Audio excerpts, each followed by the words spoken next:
The moon hung like a chipped pearl over Dothraki, the night the Khalasar gathered to judge the dragon prince who would not burn. Hours earlier, Viserys Targaryen had drawn his borrowed Eric and laid its dull curve against Daenerys' swollen belly, demanding crown and kingdom in the same breath. "Blood of my blood," Khal Drogo had replied, voice thick with contempt. "You shall have a crown that men will tremble to behold." But when the time came, the molten gold cooled before it could touch Viserys' head. Daenerys herself intervened, hands slippery with fear and love, seizing the iron pot and casting it aside. The metal splashed hissingly onto the packed earth, gilding sand and pebbles, not Prince's flesh. In that instant, the Khal saw something strange flicker across the Khaleesi's eyes. Mercy, yes, but calculation too, as though the mother of dragons could already taste the worth of sparing the brother who had tormented her. Drogo, curious, stayed the warriors who would have carved Viserys like a goat. He ordered the slave healers to bind the prince's bruised wrists, and he bade the fires burn high so every man might see whether the dragon was forged to flame. The Dothraki roared approval. They loved spectacle more than slaughter, and a living fool could amuse them longer than a corpse. So Viserys lived, trembling beneath his rents and welts, while his sister's child stirred within her. That night Daenerys found him crouched beside the last of the embers. The weight of the Khalasar pressed around them, a restless ocean of horses and steel. Viserys' eyes tracked the shadows like a starving cat. But when Daenerys approached, he looked only at her, gaze flicking from the curve of her stomach to the copper rings braided in her hair. "You saved me," he rasped. "I spared you," she replied. "Saving comes later, if you prove you deserve it." He loosed a bitter laugh. "You think you can judge me? I am the dragon. Now. And then breathe fire," she said softly. "Or learn another way." She left him that riddle and returned to Drogo's tent, where the Khal caressed her hair and whispered that a stallion rides best when the whip knows when to sting and when to flutter harmlessly like ribbon. Daenerys, drifting toward sleep, wondered whether the whip she held over her brother was ribbon enough. Days passed. Viserys crept along the fringes of the encampment, half ghost, half parasite, feasting on scraps thrown by pitying slaves. Crookback Ilio, a Lysine wine seller, took him for a fool and plied him with sweet arbor vintages, hoping to wrest secrets of Targaryen dragons from a loose tongue. Viserys drank greedily, and in drunken rages he threatened to cut out the Khal's heart and feed it to a horse. The Khal's blood riders laughed and cuffed him, but each time they let him stagger away, for Drogo had laid command that the Silver Prince was not to be slain without cause. Viserys little knew that cause was growing in Drogo's mind, like a sharp-toothed flower. The Khal had never met a man so vain or blind, yet in the prince's pale lilac eyes lingered a spark of something else. A glint that reminded Drogo of Foal's first tasting wind. One night, while the camp slept, and only the eternal Mother Mountain loomed overhead, Drogo summoned Viserys to the fire pit. No weapons, no guards, only flickering light and silence, heavy as sand. "You are weaker than a horse's fart," Drogo said in the common tongue he had learned for his moon. "Yet your sister would keep you breathing. She believes the blood of the dragon is strong in you." "Nanan." Viserys, half drunk on stolen Arak wine, spat into the coals. "She forgets herself. Without me, she would still be cowering in Magister Illyria's manse." "Perhaps," Drogo allowed. "But I have seen her ride. I have seen her bleed and not break." He considered the prince for a long moment, eyes reflecting fire. "Show me you are worth her mercy. Ride with me at dawn. Hunt the horse that cannot be caught." A test, then. If Viserys refused, the Khalasar would take him for craven and slit his throat before the next moonrise. If he failed, ignominy would finish what molten gold had begun. But Viserys, for all his cowardice, had lived his whole life with jaws of wolves at his heels. Fear was as common to him as breath. He bowed stiffly and murmured that a dragon feared nothing. The dawn hunt stretched like steel across the plains. Drogo's warriors scattered wide, seeking the white man's stallion said to outpace wind. Viserys clung to the saddle straps of a restless chestnut mare. Daenerys' gift, chosen for a temper whose meeker nature might pardon an unskilled rider. He nearly fell twice, yet grimly righted himself, digging heels and clenching thighs until bruises blossomed. Hours crawled. The grasses rippled, as if mocking. When the sun reached its cruel zenith, the white stallion burst from a stand of ghost grass, hooves drumming thunder. Drogo whooped and gave chase. Warriors peeled after him, but Viserys, carried by instinct born of desperation, jerked his reins and spurred his mare into the swirling pack. Wind tore tears from his eyes.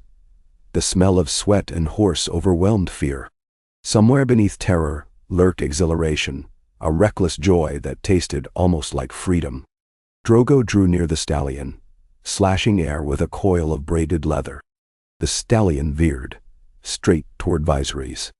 Mare squealed, rearing, and in that instant, the prince did the one thing no one expected. He leapt. His body slammed against the stallion's flank, fingers scrabbled for purchase in its streaming mane. Pain lanced his ribs, yet he clung. The stallion bucked, flailed. The world became blue sky, brown earth, dizzy spin. Then, quiet.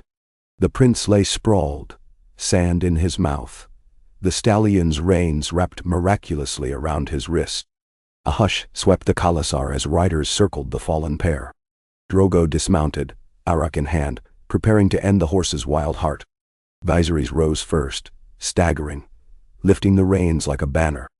"My crown," he croaked, blood on his lip, "begins with this steed." Silence cracked. Then laughter, thunderous, approving.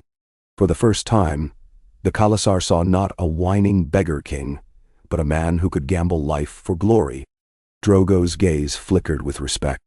He let Viserys keep the horse, declaring that any rider who could master the stallion of the dawn deserved a place beside the blood riders.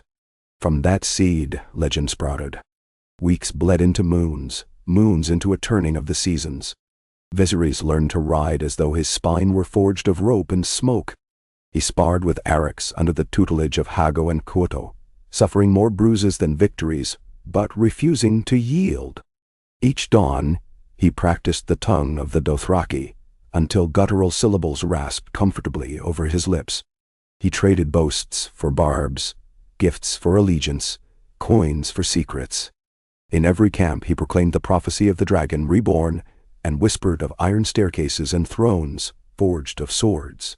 Some laughed, most scoffed, but a few listened. Young riders hungry for conquest beyond the grass, exiles and outcast fighters eager for plunder, even sly priests of the Moonsingers, who recalled ancient tales of Valyrian sorcerer lords crossing the narrow sea on ships with wings of bloodstone. Daenerys watched with wary eyes. Her brother's cruelty had not vanished, only grown subtle. He no longer struck her servants or threatened her child. He coaxed them instead, promising gold and titles in a kingdom yet to bloom. She spoke of it to Drogo under the warm hush of firs, and the Khal answered only that a horse chooses its path, binds its hooves, and it dies. Then came the night of the red comet, a bleeding wound across the sky, mirrored in the black waters of the womb of the world. The Dothraki called it the sword of a great Khal, yet unborn. Deva priests muttered of demons. To Viserys, it was a sign writ across heaven. The dragons would rise. He knelt before Daenerys' tent that dawn. The grass sparkled with frost. His breath smoked like dragon fire. When she emerged, belly vast beneath woven silks, he bowed his head to her feet. "Sister," he said, the word catching like thorns in memory. "Forgive what came before. Let us rule together. Drogo respects me now. The riders will follow. A true dragon." And what of Drogo himself? Viserys' smile glimmered. "A Khal rides where his blood riders lead. His son will be my nephew. Together we shall mount the greatest khalasar the world has ever seen." Daenerys touched his cheek, tracing half-healed cuts. "You speak of sharing, yet your eyes devour. Tell me true. If our dreams diverged, mine to build, yours to burn, whose would prevail?" He caught her wrist, grip gentle yet unyielding. "We are blood of the dragon. Fire obeys us. Dreams bend." She regarded him, and for the first time since his near death, she saw the madness that had lived in their house for centuries curling bright as wildfire behind his gaze. She said nothing, but that night she told Drogo the child within her kicked at the sound of his voice, as if greeting his sire.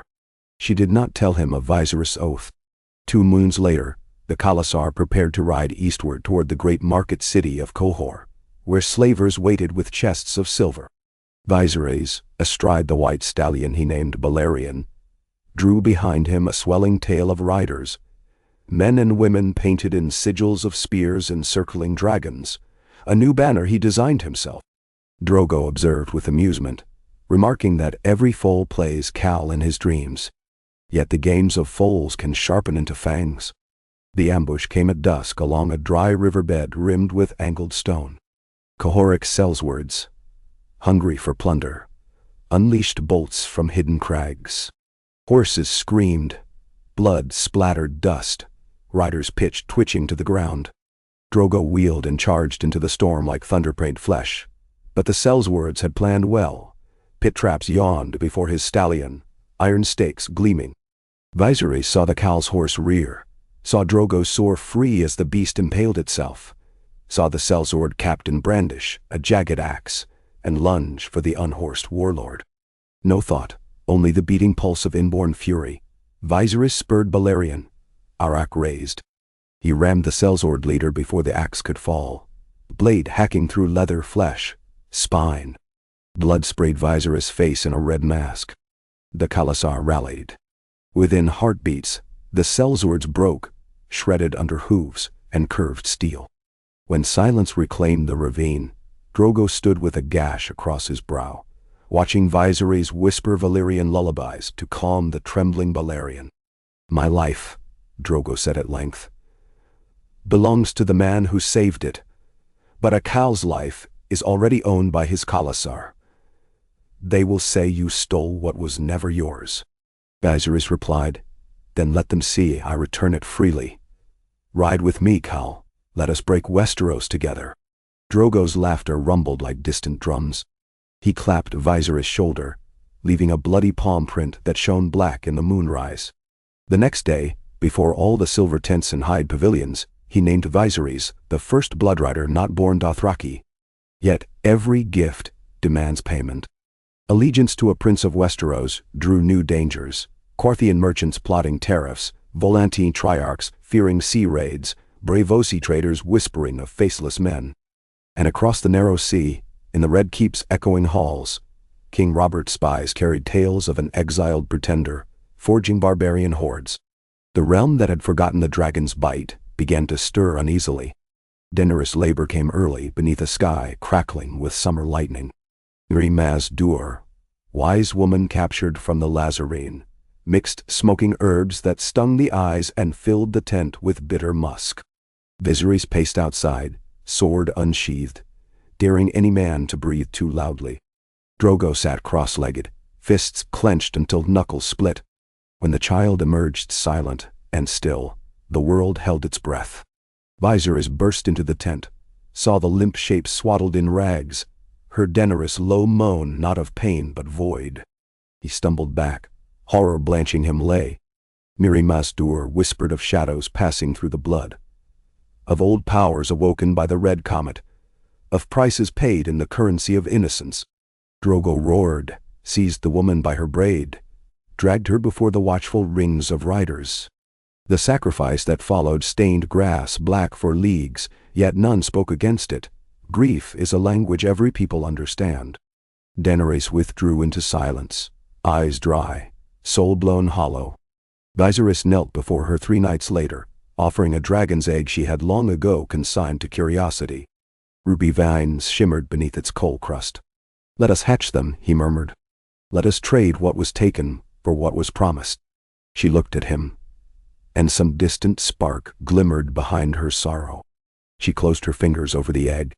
The crones of Vaes Dothrak spoke of mounting one's past as one mounts a horse: sit tall or be unseated. Viserys learned well. He forged alliances with Qohor's blacksmiths, commissioning helms wrought in the likeness of snarling dragons, steel that glinted dusk red so it seemed wet with blood. He arranged caravans bearing silk and spice to Astapor, trading luxuries for 800 unsullied, whose discipline would anchor the chaos of a horde, unused to siegecraft. He flattered priests of R'hllor in the free cities, promising temples in King's Landing if their red shadows guarded his march.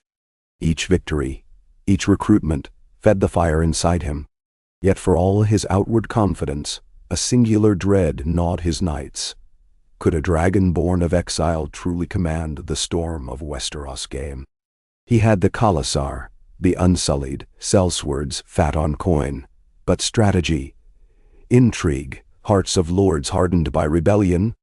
Enter Ser Jorah Mormont, pardoned by letters smuggled from Varys, the spider, whose whispers could outthread any spindle. Jorah bent knee to Viserys now, not Daenerys, for the prince had dangled a promise. Restoration of Bear Island once the usurpers were ashes. Jorah taught the young bloodrider the art of Westerosi war. Hold-fast logistics, ravens as weapons, the alchemy of coin and allegiance. Viserys listened as a thirsty man drinks. In the quiet moments he shared wine with his sister, speaking softly of home. The smell of sea on Dragonstone's wind, the carved gargoyles along the battlements, the echoing hall where their mother died. Daenerys' eyes would soften, yet she spoke little.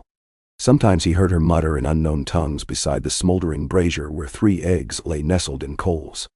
On the night the first egg cracked, the sky shuddered with thunder, though no clouds stained the stars. Viserys awoke to heat blistering his cheeks. He stumbled toward Daenerys' tent and saw within a glow like sunrise. Daenerys knelt naked before the brazier, hair streaming silver fire about her shoulders, flames curling harmlessly against her skin. A tiny creature clawed through shell shards at her feet, wet wings unfolding. Its screech sliced the silence, birth and hunger all at once. Viserys cried out, half awe, half terror.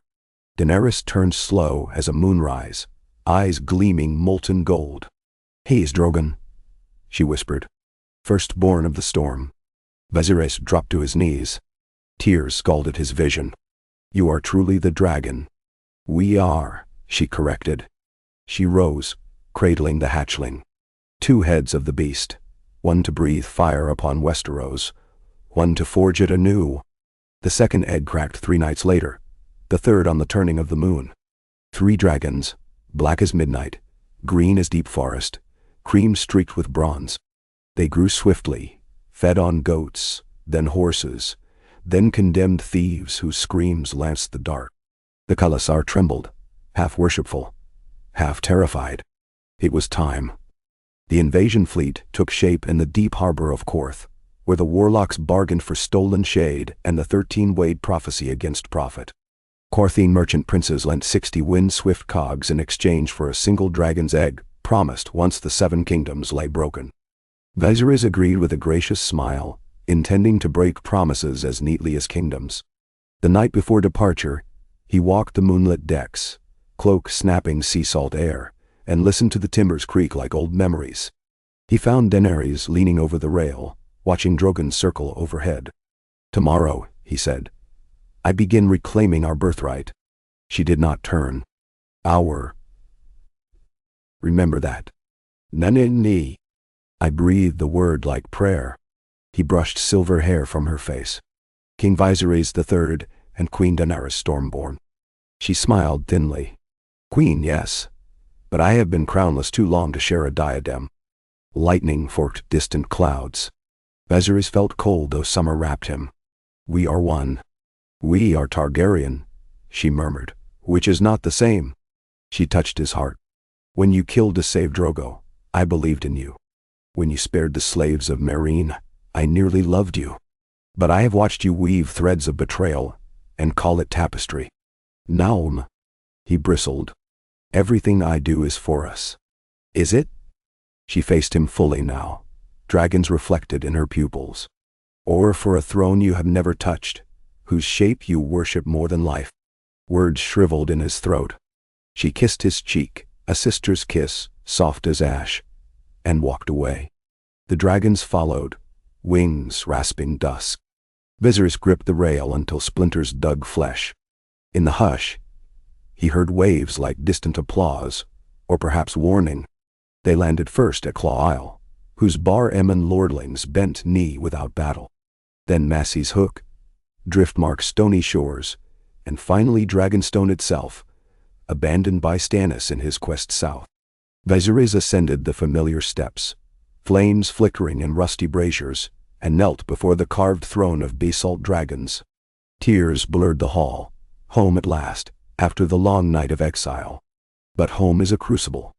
Ravens flew, Renly dead at storm's end, Stannis shattered on the black water, the Lannisters ascendant, stark wolves howling in the north. West of the narrow sea, war churned like a cauldron of bones. Viserys outnumbered 50,000 Dothraki, 800 unsullied, 3 dragons still small enough to perch on a man's arm. Yet Westeros bristled with siege engines, gold, seasoned legions. He wished to strike King's Landing before the lions could sharpen claws. Daenerys counseled forging northward first, freeing riverlords and small folk crushed by levy and tax, birthing a realm that would welcome their banners. They quarreled beneath vaulting ceilings, where once Aegon's sisters had whispered. At last Drogo intervened. The grass that grows beneath the hooves of war first grows green, then red, then black, he said. Choose where your shadow falls. Let it feed those who will rise beneath it. Daenerys smiled. She had taught him that riddle. Viserys, cheeks flushed, conceded. They would ride north, wrapping the Reach and Westerlands in a pincer of rumor and dread. Along the King's Road villages erupted in riots when dragons flicked shadow across fields. Peasants flocked, begging for food, justice, the mere sight of Daenerys' smile. She fed them, judged them. She listened to stories of lost sons and slain daughters. Viserys, meanwhile, drafted proclamations of fealty, demanding oaths on pain of fire. At Maidenpool, they faced the first true test. Sir Randall Tarly, grim master of Heartsbane, had mustered 4,000 men. He barred the gates, banners snapping like insults. Viserys urged swift assault, dragons unleashed. Daenerys pleaded parley. She rode alone beneath white flag, Drogon coiled upon her shoulder. Tarly met her on the muddy field, helm in crook of arm. No words of courtesy passed, only steel and voice. But as they spoke, the common soldiers on ramparts saw the black dragon flick forked tongue and smell the wind. They saw the Silver Queen speak of justice, of ending the toll of children for another man's crown. They saw the white stallion of a foreign prince rear behind her, mane bright as dawn. When she finished, half of Tarly's levy laid down arms. Tarly's voice cracked fury, yet he could not hold back tides of hunger and hope. That night he escaped through Postern Gate, Heartsbane shining under moon, abandoning Maidenpool to the dragons without fight. Viserys celebrated as though a city had burned, feasting in the Knight's Hall, drinking spiced wine from cups of pink mother of pearl. Daenerys walked among the wounded, binding sores. Jorah watched them both, weighing ambitions. One night Jorah warned Viserys that small folk shears could crown a queen faster than a sword could crown a king. Viserys laughed, slinging arm about the Bear Knight's shoulders. Queens birth heirs. Kings breed dynasties, he said. So long as I seed the future, the realm will learn to kneel. Yet the realm knelt to no single dream. In the north, Robb Stark's head adorned the ramparts of Moat Cailin, his banners torn by Bolton knives. The twins crawled with Frey treachery. At River Run, Blackfish banners still flew, but without soldiers enough to break sieges. Westeros bled from 1,000 cuts, and into that wound swept the whisper of dragons. At Harrenhal, ruins glistening with melted stone, Kuyu Otto led a vanguard and planted Viserys' 3-headed banner. Smoke curled from every tower, yet in the largest hearth lay scattered bones, fresh ash, a single antlered helm. Stannis' shadow lingered like regret. Viserys stood beside the massive bronze doors warped by Aegon's fire 3 centuries prior and felt history breathe hot on his neck. This is where the age of kings ended, he murmured. Daenerys touched the scorched iron, or began. They lingered 3 days, long enough for ravens to screech across every court. Tywin Lannister, weary from Riverland wars, recalled his armies to King's Landing. The Iron Bank froze loans, sniffing new profit on the eastern wind. And in the vale, a boy lord named Aaron dreamed of dragons nesting atop the giant's lance. Yet forces gathered unseen. Varys weaving silk condolences to Cersei while urging Aegon. Another claimant rumored true, toward Storm's End, Littlefinger counting fables like coin. Melisandre gazing into flames and seeing a prince whose sword burned red. Legends collided in the smoke of tomorrow. On the eve of marching west, Viserys stood atop Harrenhal's highest tower. Below spread tents and cook fires, flickers of life he thought his to command.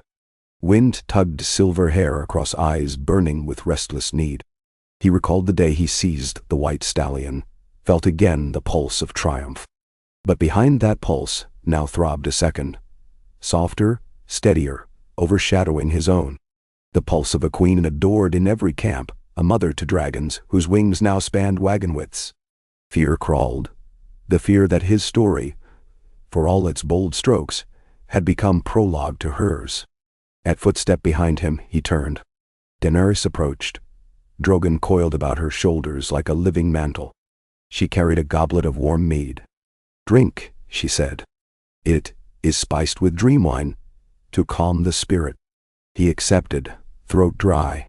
They spoke of brittle memories, of the lemon tree that never grew in Bravos, of their mother singing under the bleeding star, while Viserys clutched her skirts. Stars wheeled overhead, silent witness. When only dregs remained, Daenerys rested hand on his. "Tomorrow we ride for the Trident. After that, King's Landing. Our paths may divide. My heart leads one way, yours perhaps another. Promise me we shall not become enemies." Viserys felt the warmth of her skin, the tremor beneath, the heartbeat of a dragon. He remembered the gold pot, the agony of molten death so narrowly escaped, the mercy born of her word. He remembered, too, the raw taste of power when the sellsword's blood hit his lips. "My dearest sister," he whispered. "I promise." He kissed her brow and left her beneath the stars. In his tent, he could still smell the dream wine's spice.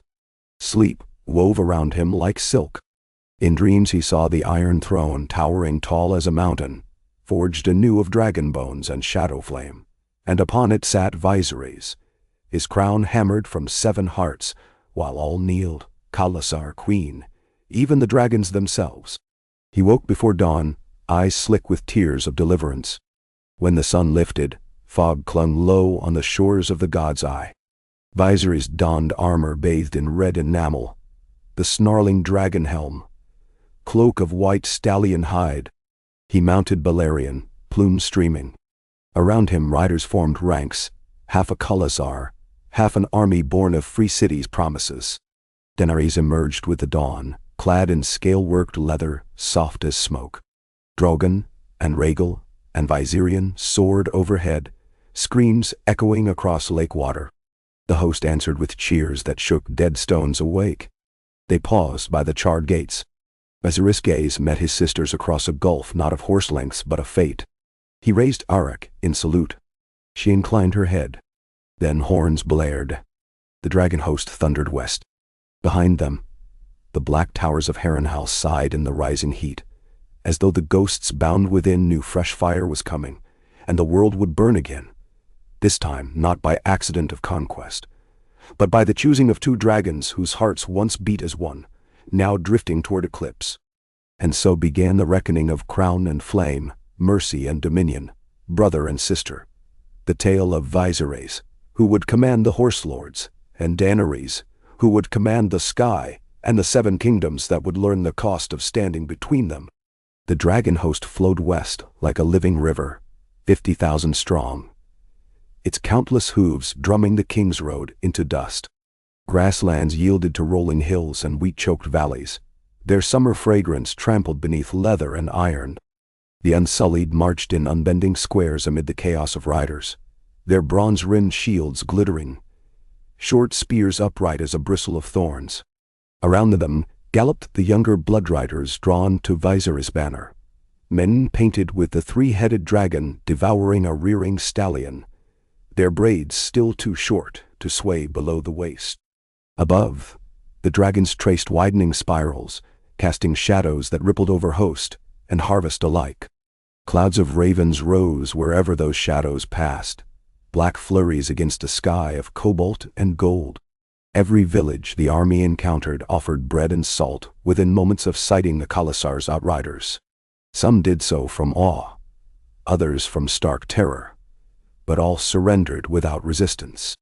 In the Riverlands, war had already taken every son who would raise a spear. What lingered was weariness, hunger, and the ghost of loyalty. Viserys dispatched heralds with parchment decrees, promising protection in exchange for fodder and grain. The decrees were sealed by red wax, impressed with a dragon clutching a flaming arrow. Daenerys followed after the heralds, her own retinue of healers and scribes mending roofs, digging new wells, and recording the names of orphaned children. The orphans learned quickly to call her Misa. They painted the word in pitch upon their paling fences, believing it a ward against the fires of war. The first true engagement came where the Blackwater Rush meets the Tumblestone, at a ford shallow enough for wagons. A Lannister outrider company, rode cloaks bright as fresh blood, barred the crossing with makeshift palisades, and 2 scorpions salvaged from some gutted holdfast. Sunlight danced on spearheads and crossbow bolts like motes of glass. Ser Adam Marbrand commanded them, a veteran knight sworn to Casterly Rock and famed for setting the Kingswood Brotherhood to flight decades before. Though he had scarcely 900 men, he arrayed his line with the calm precision of a maester arranging jars upon a shelf. His voice cut across the river. "Turn, or choke this watercourse with your own corpses." Viserys rode Balerion to the shallows, silver hair loose beneath the snarling dragon helm. "This ford bears my family's reflection," he called back. "See your face in it now, sir, ere the tide of history drowns you." Marbrand's lip twitched, whether with laughter or contempt none could say. He raised a mailed fist. Scorpions cranked back, bolts glimmering like snakes' teeth. Moment hung upon a breath. Daenerys' voice broke it. She cantered forward astride her pale mare. No helm, no breastplate, only leather and silk the color of wet ash. Drogon circled above her, wings raised in slow, measured strokes that kept him hovering like a dark star. "Lower your weapons," she said, her words carrying over the hush of river and wind. "No lion needs die today. Tywin Lannister is dead, and his cubs gnaw each other's tails upon the throne. Swear fealty, march home, and your place in the new realm will be secure." A murmur ran the length of the Lannister ranks. News traveled slow west of the Trident. They had not known their Lord of Casterly Rock was cold in his crypt. Viserys tasted their doubt and moved to strike it. "One chance," he promised, voice sharp as falling steel. "Fire is less merciful." Marbrand's eyes rose to the black dragon overhead, to the pair of smaller shapes banking behind it. He waited long moments, shoulders rigid beneath crimson cloak. At last he slid his sword free, not in challenge, but in salute. The blade dipped. "The rush is yours, your graces." Viserys' answering nod was curt, but Daenerys smiled, as though greeting an old companion. Marbrand's men dismantled their palisades, dragging the timbers aside to form rafts for the field hospitals that followed the main host.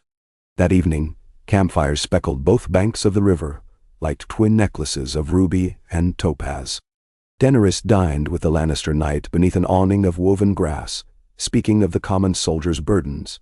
Viserys supped with Koto and Hago, plotting the ride to Maidenpool's sister town Duskendale, whose harbor could resupply the fleet that still hugged the eastern coast.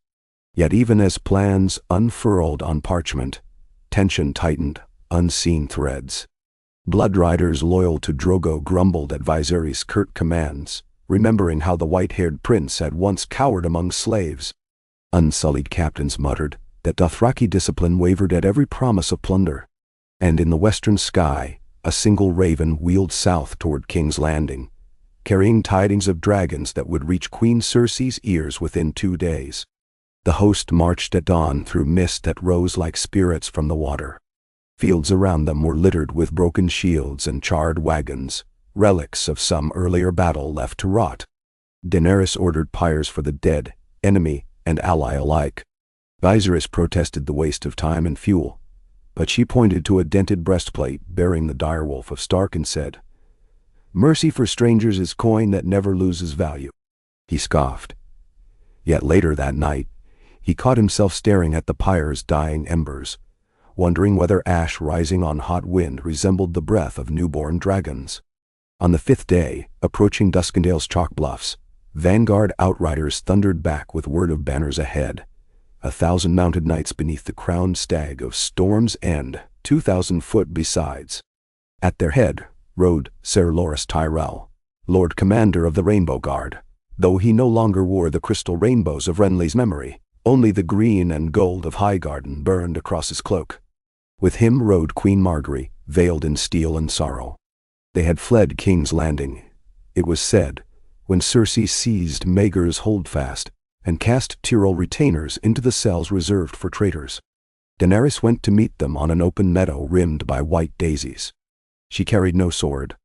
Viserys paced behind, armored in red enamel, Arak resting on his hip like a coiled viper.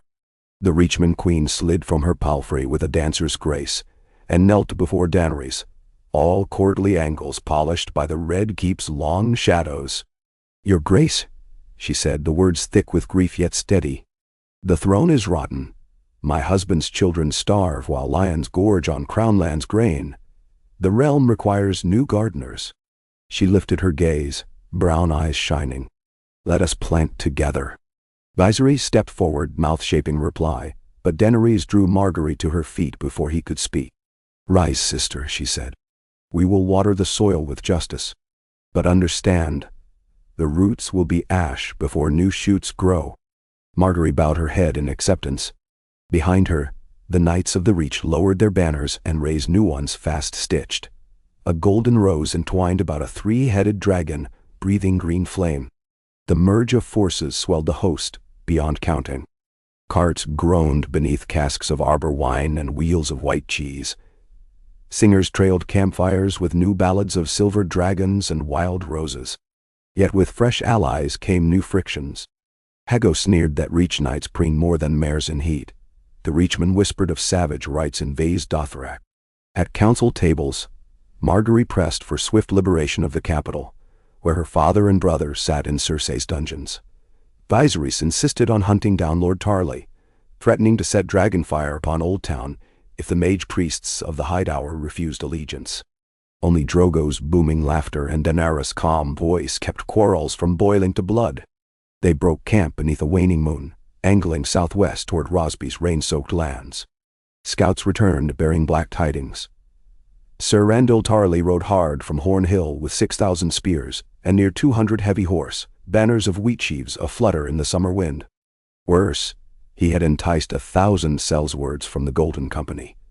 Newly landed upon Crackclaw Point under a griffin banner, said to belong to some lost Blackfire claimant. The sellswords marched under tridents of bronze and black iron. Their commander, homeless Harry Strickland, was older now, but still cunning as a cat, too hungry to retire. They had taken Duskendale in a roar of yellow fire, and hung the garrison commander from the town gate.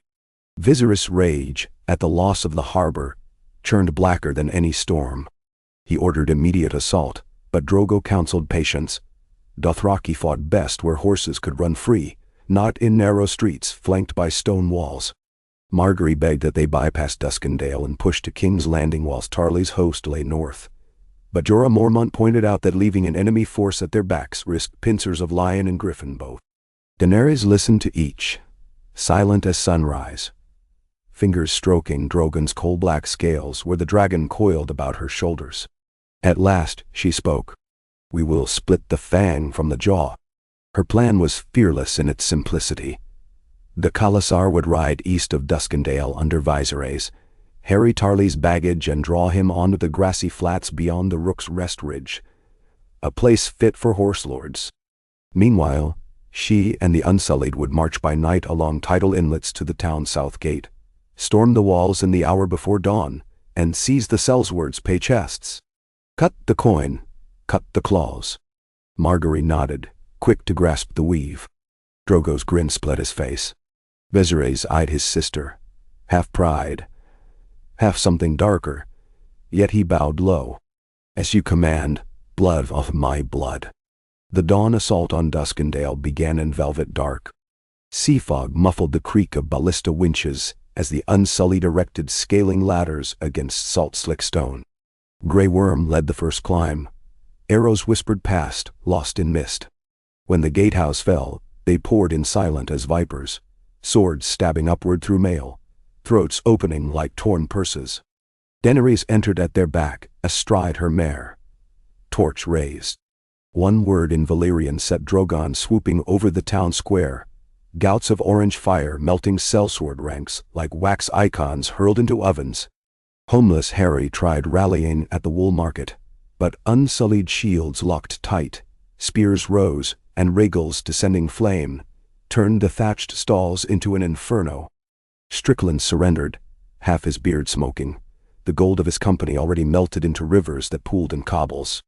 To the east, Viserys played his lure with dangerous elegance. Khalasar outriders burned wagons, stole horses, severed water casks, vanished into knee-high grass before Tarly soldiers could form lines. Rage drove the Lord of Horn Hill to abandon defensive pickets and give chase across a plain bright with buttercups. For 2 hours, sun and steel danced. Then Drogo's main mass hit the exposed column from the flank, Eric's carving shields like old bread. Balerion thundered through the gap, Viserys swinging a Valyrian steel arak Drogo had gifted him. When Tarly charged to meet him, the Dragon Prince met the old knight stroke for stroke, sparks blooming where steel kissed steel. The duel lasted less than a minute. Viserys feinted high, rolled low, and hamstrung the destrier with a slash so clean the horse never even screamed, only buckled. Tarly crashed in a roar of armor. By the time dust settled, Viserys' blade rested at his throat. "Yield," he said, breath ragged yet fierce. Sweat striped dirt and blood across his cheeks, shining red under the fierce sun. "I yield to the queen," Tarly rasped, defiance guttering behind his eyes. Viserys pressed until a bead of blood appeared. For half a heartbeat, those watching believed he would ignore the plea. Then he lifted the blade away. "So you shall," he growled. "But remember whose mercy spared you." He turned to the assembled prisoners. "Carry your lord to Duskendale. There he will kneel of his own accord, or feel the fire that ends all kneeling." None dared refuse. When the dust of victory settled and evening cooled the plains, Daenerys rode out to meet Viserys where the grass still smoked with broken spear hafts. She dismounted and walked to him, eyes glittering with the reflection of torches. Around them survivors busied themselves with burial rites. Songbirds kept silent, knowing better than to compete with grief. Daenerys stretched a hand. "Brother," she began, voice laden with pride. Viserys caught her wrist, gentle once, now iron. "You took a city without me," he said, not accusation, yet not free of it. "The men sing your name louder each day." "They sing yours too," she replied. "They saw you unhorse the feared Lord of Horn Hill. Yet they still call you Dragon Mother. They still look first to you." His grip tightened a fraction. "Do you mean to crown yourself alone?" The question hung between them like a blade. Daenerys studied her brother's face, the fine cracks that poor sleep had etched around his proud lilac eyes. "I mean to rule," she answered at last. "With you beside me, not behind. But if crowns must be shared, so must burdens. Then share this burden tonight." He released her and stepped back. "Tomorrow we ride for King's Landing. Burn the lions in their den before your songbird courtiers crack our wings with counsel." "Nan." "We ride when the host is ready," she insisted. "And who decides readiness?" He spun away, cloak snapping. "You? Your soft-spoken bear knight? The Reach girl with her perfumed letters?" She watched him stalk to his pavilion, shadow long in torchlight. Drogon hissed low atop a wagon, picking charred meat from bone. Daenerys exhaled a breath that carried frost despite summer's heat. Inside her tent, Grey Worm waited with 2 scrolls. The first bore the hard seal of the Iron Bank, an offer of credit in exchange for all dragon hatchlings born hereafter. She set it aside. The second was worse, written in careful northern runes, signed by Roose Bolton, proclaiming the North for Queen Cersei, in return for legitimizing Ramsay as Lord Paramount. Daenerys, hands curled. "Fetch Ser Jorah," she said, voice a whisper of steel. "And Sir Barristan as well. We have wolves to dissuade." While councils met and scouts rode, Cersei Lannister did not idle. In the Red Keep, she convened Grand Maester Pycelle and Qyburn both, demanding wildfire stocks be doubled beneath the city. She recalled the city watch from every outer post, arming them with new crossbows forged at the Guildhall of Alchemists. In secret, she dispatched Euron Greyjoy, a raven promising marriage and a fleet for dragon exchange, if the Ironborn would strike the dragon host's ships along the gullet. Euron laughed at the parchment, kissed his shark-toothed bride-to-be in effigy, and set his black sails for fairer prizes. Smug Corthian cogs ripe with spice and slave girls. Cersei's council fractured. Qyburn advocated luring the dragons into the city's heart, then unleashing his silent monstrosity Gregor upon their mother. Pycelle pleaded for parley. Jaime, weary of blood, warned that wildfire cared little for queens or small folk. She silenced them with a glare bright as molten iron. "I will show the Targaryens what real madness looks like," she vowed. Across the city bells tolled as if echoing her promise. Beyond Rosby, the dragon host camped in a valley of tall flax. Dragonglass arrowheads glinted where Fletchers experimented with rumors that such glass could pierce scales. Smiths from Kuhor added iron collars and plate caps to the biggest horses, forging the first true Dothraki cataphracts. Marguerite Tyrell walked among the tents, bearing baskets of fresh bread and green olives, winning smiles that no speeches could. Sir Loras drilled reach pikemen to brace against cavalry. Grey Worm trained freedmen recruits in shield wall tactics.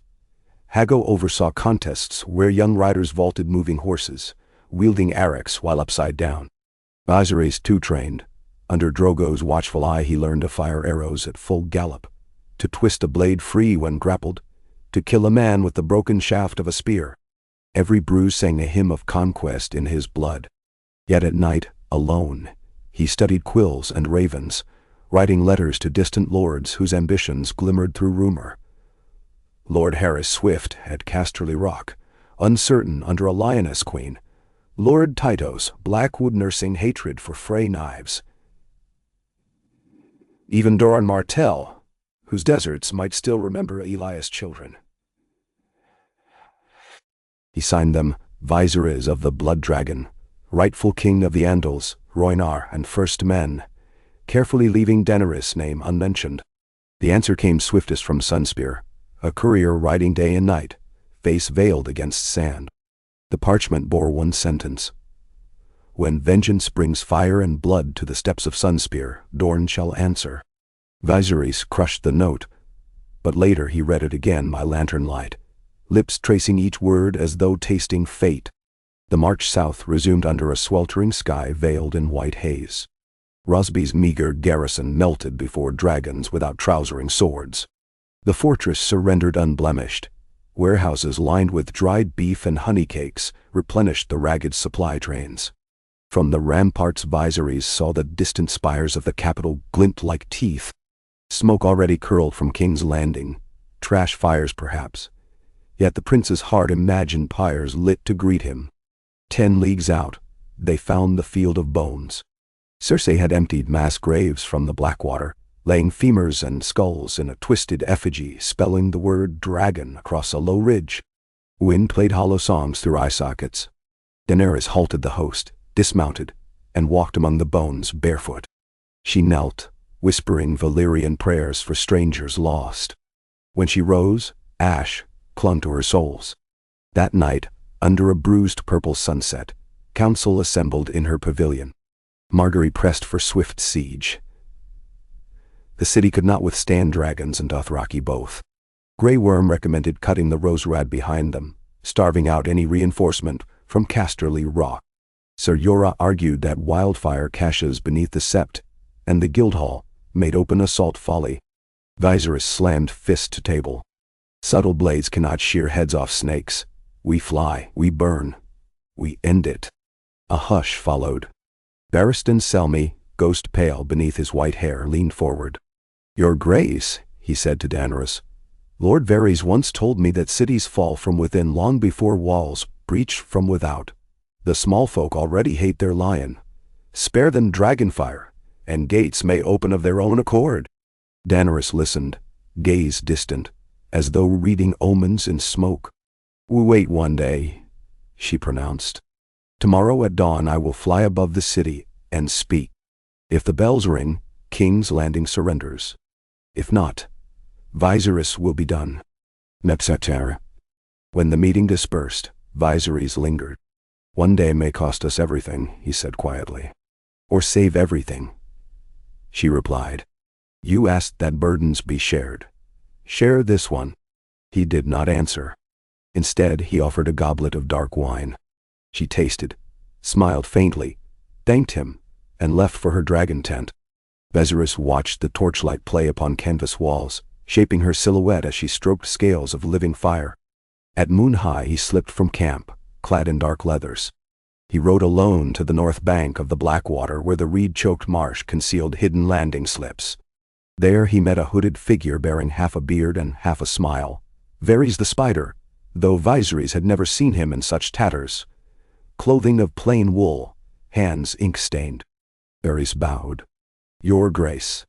His whisper blended with cricket song. You swear King's Landing is ripe? Viserys demanded. A peach, left too long in summer sun. Varys produced a scrap of parchment. The city watch, stand restless, half unpaid. The faith militant, remember your grandsire's protection. A guild of cobblers has composed a rhyme. Rather lewd, but the gist is, they would welcome silver dragons more than gold lions. Viserys scanned the lines, lips curving. And Cersei's wildfire? Mostly rumor. The Alchemist's Guild boasts of 20,000 jars, but my little birds found perhaps a tenth of that primed. Varys' eyes gleamed. Still, 10% can ruin empires. Then the bells must ring, Viserys vowed. And if they do not? Varys bowed lower. A new order requires new myths. Dragonfire makes strong myth. They parted with no more words. As Viserys turned Balerion back toward camp, he felt the spider's gaze like silk thread trailing him. Unseen yet unbroken. Dawn arrived on wings washed rose and peach. Daenerys mounted Drogon on the hilltop while Rhaegal and Viserion flapped restless behind, tethered by great chains to iron stakes. Viserys watched, Arak dangling, pulse pounding in throat. Around them the host formed ranks, unsullied in spear wall. Reach riders with lances dipped, Dothraki churning grass. Bells salvaged from Duskendale's sept were lashed to wagon beds, ready to peal should the city surrender. Margaery clasped Daenerys' arm. For the realm, she whispered. Daenerys nodded once, urged Drogon skyward, and became a dark comet trailing embers. She flew above the Blackwater Bay where broken hulks from Stannis' defeat still rusted like carcasses on a slag beach. She glided over the swallowtail banners of the Red Wine fleet anchored off the gullet. No challenge came from them. On into the city's air she soared, past the hill of Rhaenys and the roofless great sept of Baelor, where the dome's melted lead glinted like morning dew upon cobwebs. Citizens poured into streets, pointing, gasping, some kneeling, some screaming. The dragon's shadow swept over potgirls and goldsmiths, who forgot work to pray or hide. At the tourney grounds of the Mudgate Daenerys reigned Drogon's flight, hovering just above spire tops. Her voice rolled across slate roofs and timber rafters, magnified by fear. People of King's Landing, I am Daenerys of House Targaryen, rightful queen. I have come with justice, not vengeance. Strike the bells, open the gates, and no fire shall fall upon you. Refuse, and your queen Cersei will learn the price of broken oaths. They know. For a heartbeat, the city held its breath. Then a clapper began to sway within the sept of the Red God at Flea Bottom. Slow, ponderous, unsure. A second bell answered from the harbor septae. Hope blossomed among the milling throng. They turned eyes skyward, gauging the dragon's patience. A third bell, then silence. From the direction of Maegor's holdfast rose smoke. Green, unnatural, wildfire ignited near granaries. The crowd's cheers curdled to shrieks. From the Red Keep ramparts Cersei Lannister appeared, hair loose, night robe whipping in wind. Beside her stood Qyburn, holding aloft a great bronze horn wound with Valyrian glyphs. He blew. The note rumbled like an old god waking. On the city walls, giant scorpions swiveled. Iron-tipped bolts hissed skyward. Drogon banked. One bolt grazed wing membrane, another drove through scale near the shoulder, only to snap off. Daenerys felt the sting, fury blazing. She wheeled lower and loosed a stream of orange flame upon the nearest siege tower. Timbers burst, defenders leapt screaming. Below, the small folk scattered in panic, dreams of liberation turning to nightmare. Daenerys' gaze swept the city, seeing pockets of green fire erupt along slums where Cersei had ordered caches lit. No surrender could come while chaos reigned. She climbed higher, seeking clear air. If she could burn the wildfire stores before they consumed whole districts, she might still save thousands. But from the north a second, deeper note answered Qyburn's horn. On Visenya's hill, from beneath shattered cloisters of the Alchemist's Guild, a colossal scorpion emerged, its frame reinforced with bronze plates, counterweights anchored by chains of raw iron. The spear it bore forged of steel, thrice quenched. The contraption lurched, gears grinding. Daenerys veered. The spear shot skyward, trailing black smoke.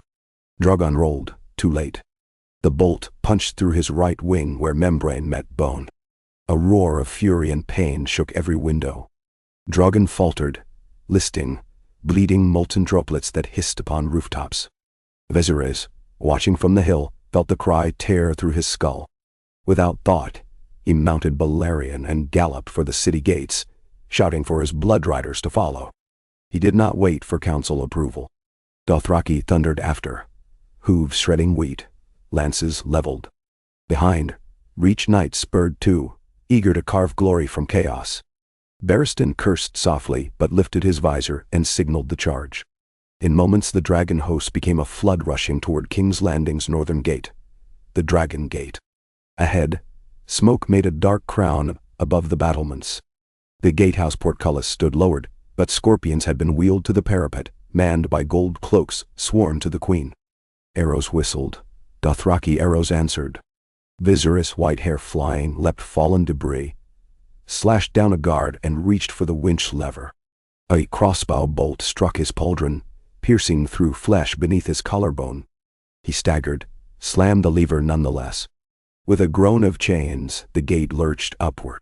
Blood riders poured through, hacking, shrieking joy. Viserys rode at their head, pain a distant drum. Inside the city, wildfire explosions echoed like storm. Daenerys struggled to keep Drogon aloft. Every wing beat sent agony through the dragon's wounded limb. She scanned rooftops until she spotted the monstrous scorpion reloading. With a scream of Valyrian, she dove, flame erupting from Drogon's jaws. The bronze plating glowed, warped, then burst, engulfing crews in white-hot fury. Chain counterweights snapped free, whipping into streets, crushing fleeing gold cloaks. But Drogon's wounded wing gave way. He crashed onto the cobbles near the dragon pit, sending tiles and smoke skyward. Daenerys tumbled free, rolling, bruised. Drogon rose on 3 limbs, one wing trailing torn membrane, but he remained standing, growling thunder. Viserys and his outriders reached the great sept's ruins amidst chaos. Small folk stampeding, soldiers grappling sellswards, who had switched sides for coin promised by Varys' whisper. He fought through knots of resistance, cloak shredded, eyes ablaze. Each man he slew felt like a stone removed from the path to his throne. Somewhere, a bell had begun to ring again. Slow, erratic, the sound of surrender trying to be born amid screams. Inside Maegor's holdfast, Cersei paced the serpentine hall, wildfire smoke tainting her lungs. Qyburn reported that one dragon was downed but not dead, the other 2 still chained outside the walls. "Loose the lion's fang," she ordered. Gregor Clegane, armored in blackened steel, helm fashioned into death's grimace, marched out with 10 elite Lannister guards, tasked with finding Daenerys amid the rubble. "Bring me her head," Cersei snarled, "and her brother's heart." Gregor lumbered toward the dragon pit ruins, mace dripping poison and oil. He found Daenerys cradling Drogon's neck, soothing him in high Valyrian. The mountain did not pause. His mace swung, a blur aimed to pulp queen and dragon alike. Drogon snapped, teeth tearing metal, but chipped fangs on enchanted steel Qyburn had forged. The beast recoiled in pain. Daenerys rolled aside, seized a fallen spear, and thrust, but the point glanced off the mountain's armor as though striking granite. He backhanded her. She crashed into broken columns, ribs cracking. Viserys burst into the plaza then, eyes locking on the Titan as he raised mace to strike. Rage, pure, blinding, louder than dragonfire, erupted. He spurred Balerion, leapt from saddle mid-gallop, landed atop the mountain's back, driving Valyrian Arak into the gap beneath the black helm. Steel met necromancy-fused flesh. Gregor roared, staggering. He seized Viserys, flung him across the square like rag, but the Arak remained lodged, leaking black ichor. Daenerys dragged herself upright, lungs wheezing. With trembling arm she lifted a shard of dragon glass, dropped from some alchemist crate.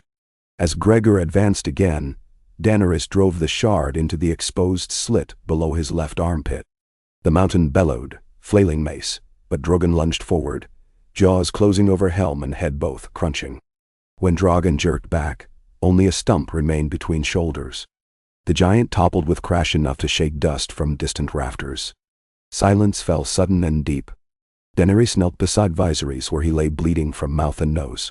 His lilac eyes sought hers, clear even through pain. "The bells," he murmured. Beyond, she heard them, joined now by dozens more, pealing surrender without rhythm yet unstoppable. She cradled his head. Drogon lowered muzzle, rumbling soft. Blood bubbled at Viserys' lips. "Tell them, I wore a crown worthy of fear." Daenerys pressed her brow to his. "You wore a crown of courage." He smiled faintly. "All I ever wanted was the world." His eyes fluttered. "And your hand beside mine." The last word escaped on a sigh. His gaze fixed upon something distant, the blue sky perhaps, or a throne forged of dream. Then Viserys Targaryen breathed no more. Rain began, a gentle patter hissing upon wildfire ruins, quenching green flames, dimming red sparks. Bells rang on, not triumph now, but requiem. In the streets nearby, unsullied raised the three-headed dragon beside the crowned rose. Gold cloaks tossed lion banners into mud. Cersei, hearing the bells and the mountain's death shout echo, fled deep into the dungeons where wildfire seeped through cracked walls as if seeking her.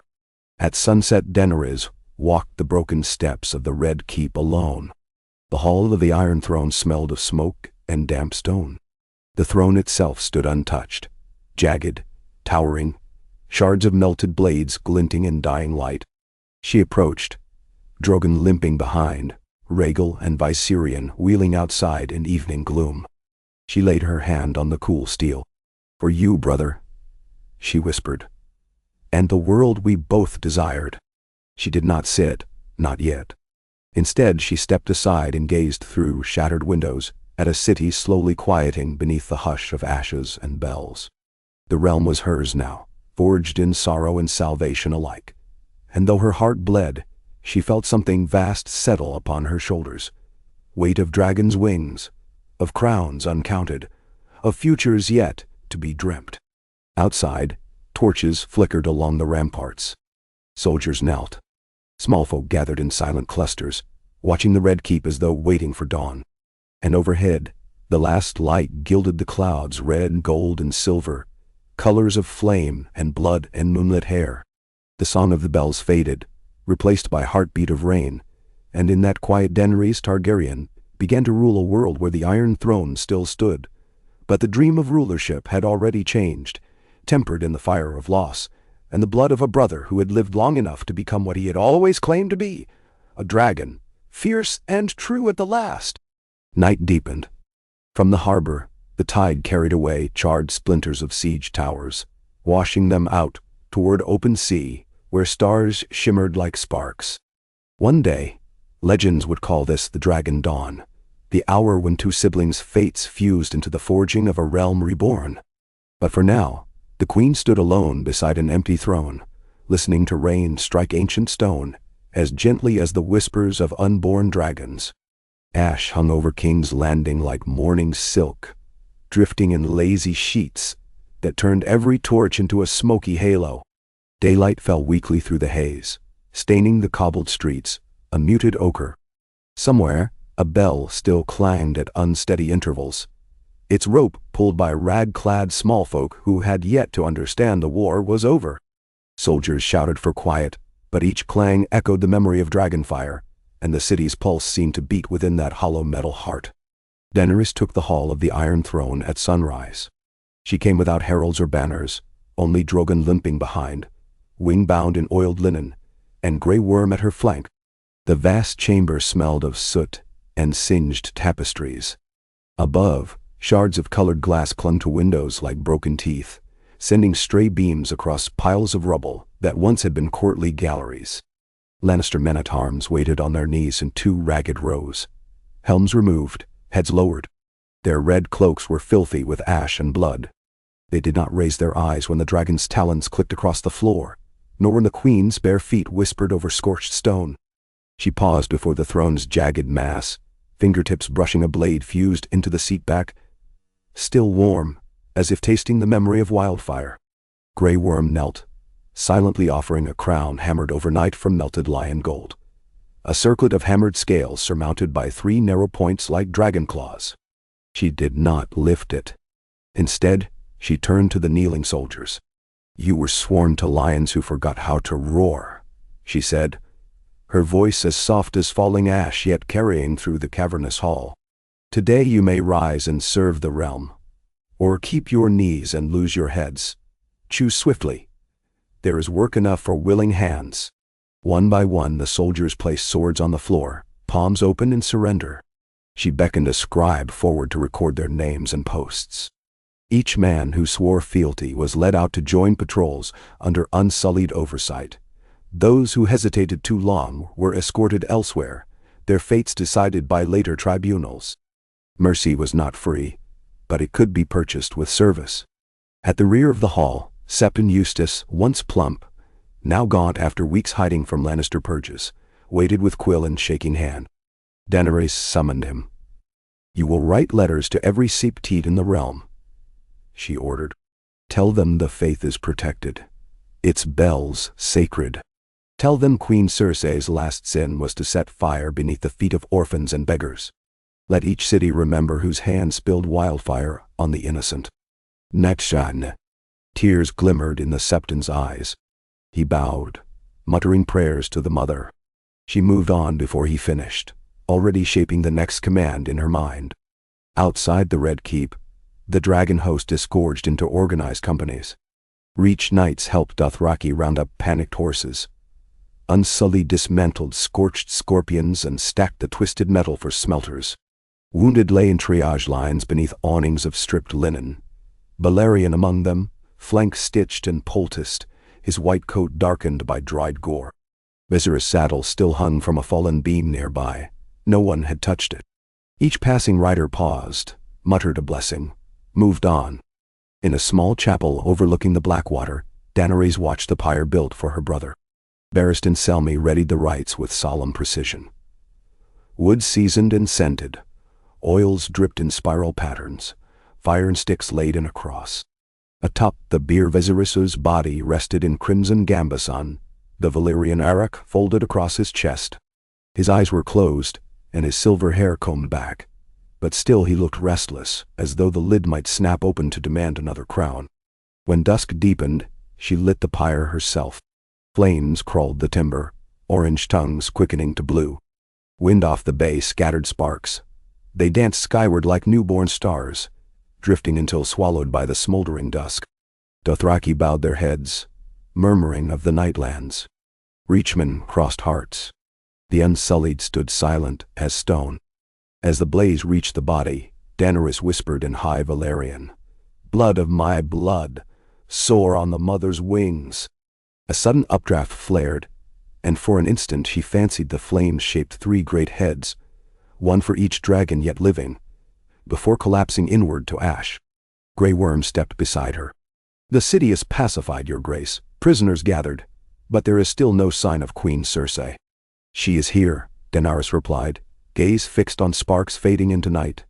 "A lioness does not abandon her den while cubs yet breathe." She turned. "Send searchers into every tunnel. Offer gold to those who know hidden ways.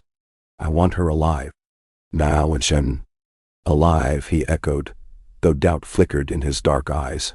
"Alive," she repeated. "Justice, not vengeance." But as she said it, Viserys' scream from the dragon pit lanced her memory, and she tasted ashes on her tongue. In the city below, flickers of unrest still nipped at order. A mob of starving refugees from the Stormlands had sacked a Lannister granary, only to be repelled by Reach pikemen.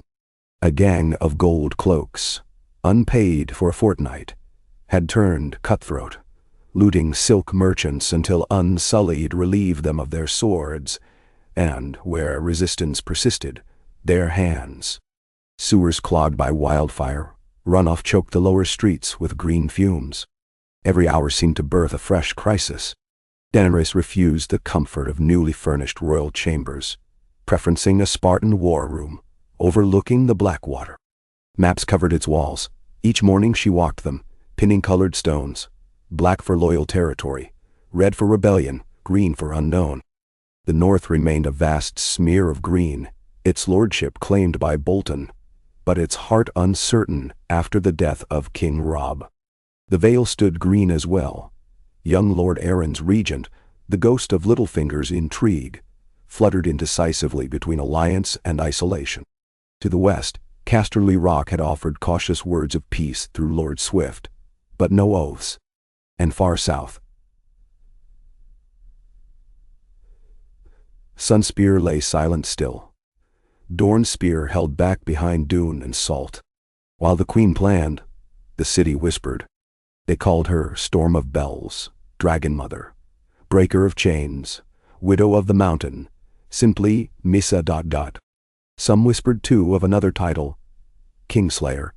Though she had not struck the fatal blow herself, she sensed those murmurs sprang from shadows eager to dent new crowns. On the fourth dawn after the surrender, her council convened in the solar once used by the royal concubines of Maegor. Sun fell through colored lattice, painting the table with hexagons of ruby and jade. Margaery Tyrell arrived, draped in mourning gray. Sir Loras supported her, lean and pale, but resolute. Jorah Mormont bowed stiffly, beard singed from the wildfire night. Grey Worm stood sentinel by the door. And Sir Barristan, white cloak immaculate despite the city's grime, unfurled a parchment. "Reports from the North Gate," he said. "We apprehended 4 sellswords bearing the Black Dragon of Young Griff. They claim a prince named Aegon marches on Storm's End with 10,000 Golden Company veterans." The Blackfire boy again. Jorah snorted. "Dead once already, if tales be true." "Dead or not," Barristan continued, "he wields the elephants of Volantis and the purse of Pentos. The Stormlands may fall to him before winter. Now." "And if they do," Margaery said, "he will make for King's Landing, crown himself upon that throne while our forces are mired in repair." Daenerys traced a finger along the map to Storm's End. "We cannot fight 2 wars at once. The small folk are unfeed. The dragons heal." She looked to Margaery. "How many men can Highgarden spare, if I free your father and brothers?" 10,000 at least," the young queen answered, hope lighting her eyes. "My grandmother will pledge the Redwyne's fleet as well, once she learns I yet live." Daenerys inclined her head. "Then we free the cells tonight." Jorah cleared his throat. "There's the matter of Euron Greyjoy. Our scouts found his black sails plundering Corathene's spice cogs along the gullet. Should he seize Dragonstone, he'll control the bay." "Let him come," Sir Loras said, hand on sword pommel. "We've beaten krakens before." "Not krakens riding storms conjured by sorcery," Jorah muttered. "The man's half madness, half tempest." Daenerys raised a hand. "One battle at a time. The Stormlands first." She turned to Grey Worm. "Prepare a host to march within the fortnight. 3,000 Unsullied, 2,000 Reach spears, and the Dothraki who will ride. Leave enough garrison to hold the city." "The dragons?" Barristan asked. "Rhaegal and Viserion will fly with the army. Drogon must mend." She rested her palm on the swell of bandage visible through the open window, where the dragon lay upon a sunlit terrace like a slumbering volcano. "He will guard this keep and the people inside." No one argued. They adjourned to final tasks, each bearing worries away like weights hidden under cloaks. That evening Daenerys walked King's Landing in disguise. A cloak of coarse wool, soot smeared across hair, a basket over one arm, simple illusions. She entered Flea Bottom, where lanterns glimmered through patched cloth awnings, and the stench of boiled cabbage mingled with horse dung. Children played near puddles of green-tinged water that no longer burned but still smelled of alchemy. One small girl offered her a half-eaten heel of bread. Daenerys accepted, broke it in two, and returned a larger piece. The girl's grin cut through grime like dawn. At an alehouse called the Silver Pot, newsmonger tongues wagged free. Men complained of gold cloaks turned thieves. Women whispered of a hooded queen who had cursed the lions with plague. No one recognized her in the dim. She learned of secret passages beneath the Red Keep.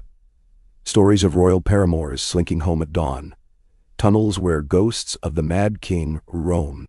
She nodded and drank watered ale, storing each secret.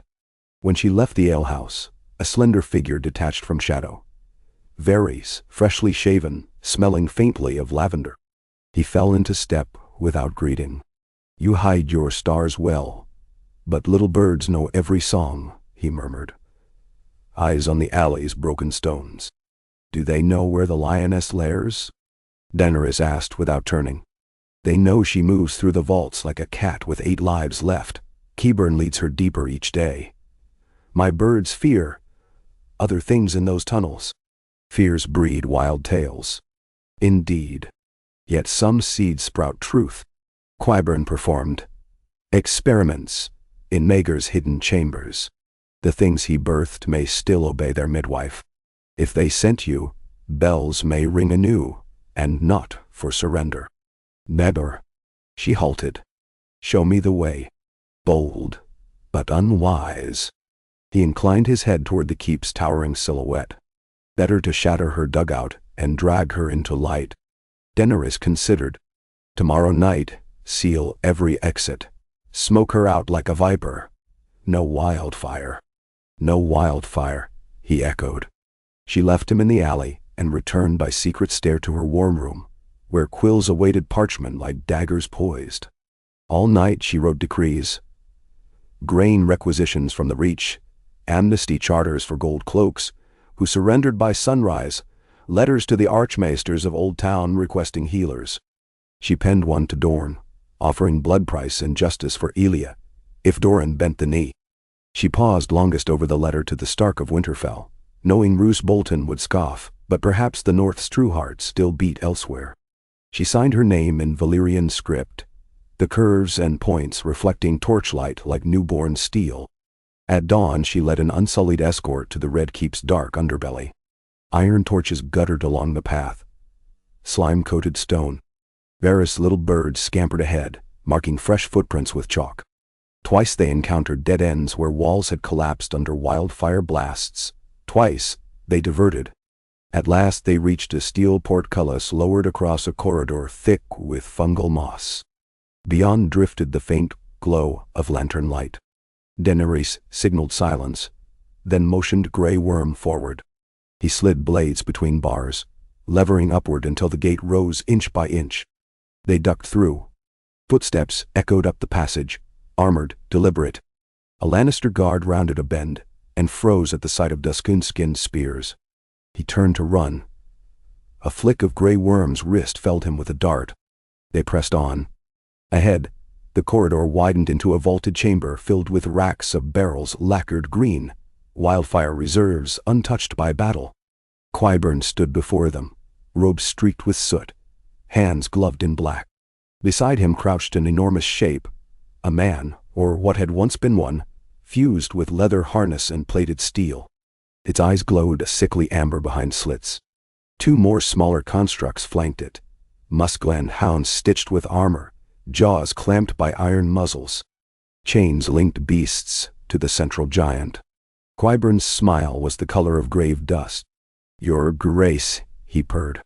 "I had not expected your company in my nursery." "Your queen is finished," Daenerys said, stepping wide of the barrels. "Release her, and your life may continue in exile." "Alas, she is my masterpiece's mother. We do not abandon family." He snapped his gloved fingers. The giant surged upright, a mountain of iron. The hounds barked, sound echoing like anvils. Grey Worm advanced. Unsullied filled the archway behind, shields raised. Daenerys drew no weapon. She had not carried one, but she felt the warm pulse of fire in her breast, the call her dragons shared.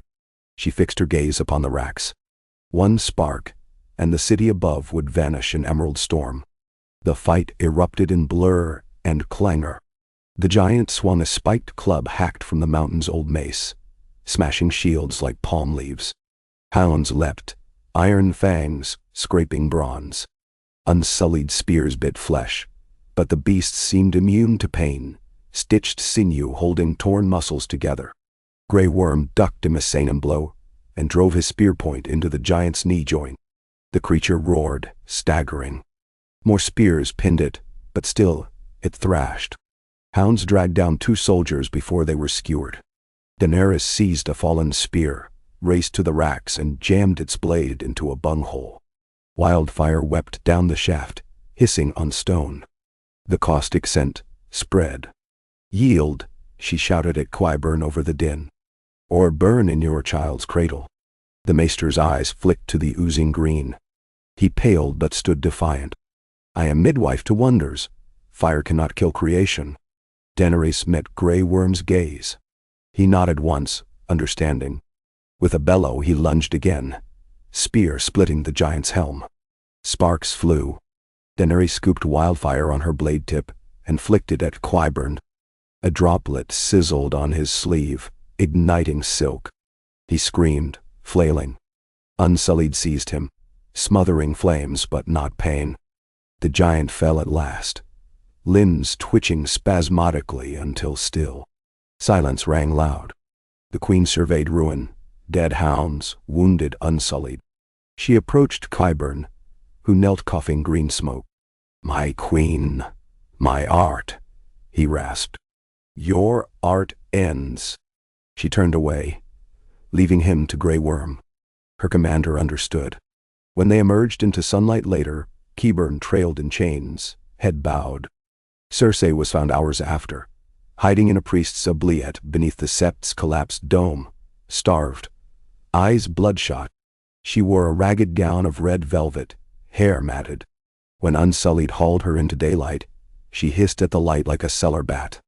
Daenerys waited atop the sept's broken steps, Marjorie Tyrell beside her. Small folk gathered, their murmurs swelling. Cersei's gaze slid over the crowd, lingering on Margaery. "Little Rose," she croaked, voice cracked. "I told you flowers wilt here." Then her eyes found Daenerys, dark, defiant. "Dragon whore, you rule ashes." Daenerys answered quietly. "You scattered the first embers." She motioned. Guards bound the queen's wrists in cords. "You will face trial, not vengeance. The realm will hear every deed." "I want no trial," Cersei spat. "I want my son. Your son is king by birth no longer. He will remain in his nursery until he is old enough to learn the truth from honest lips."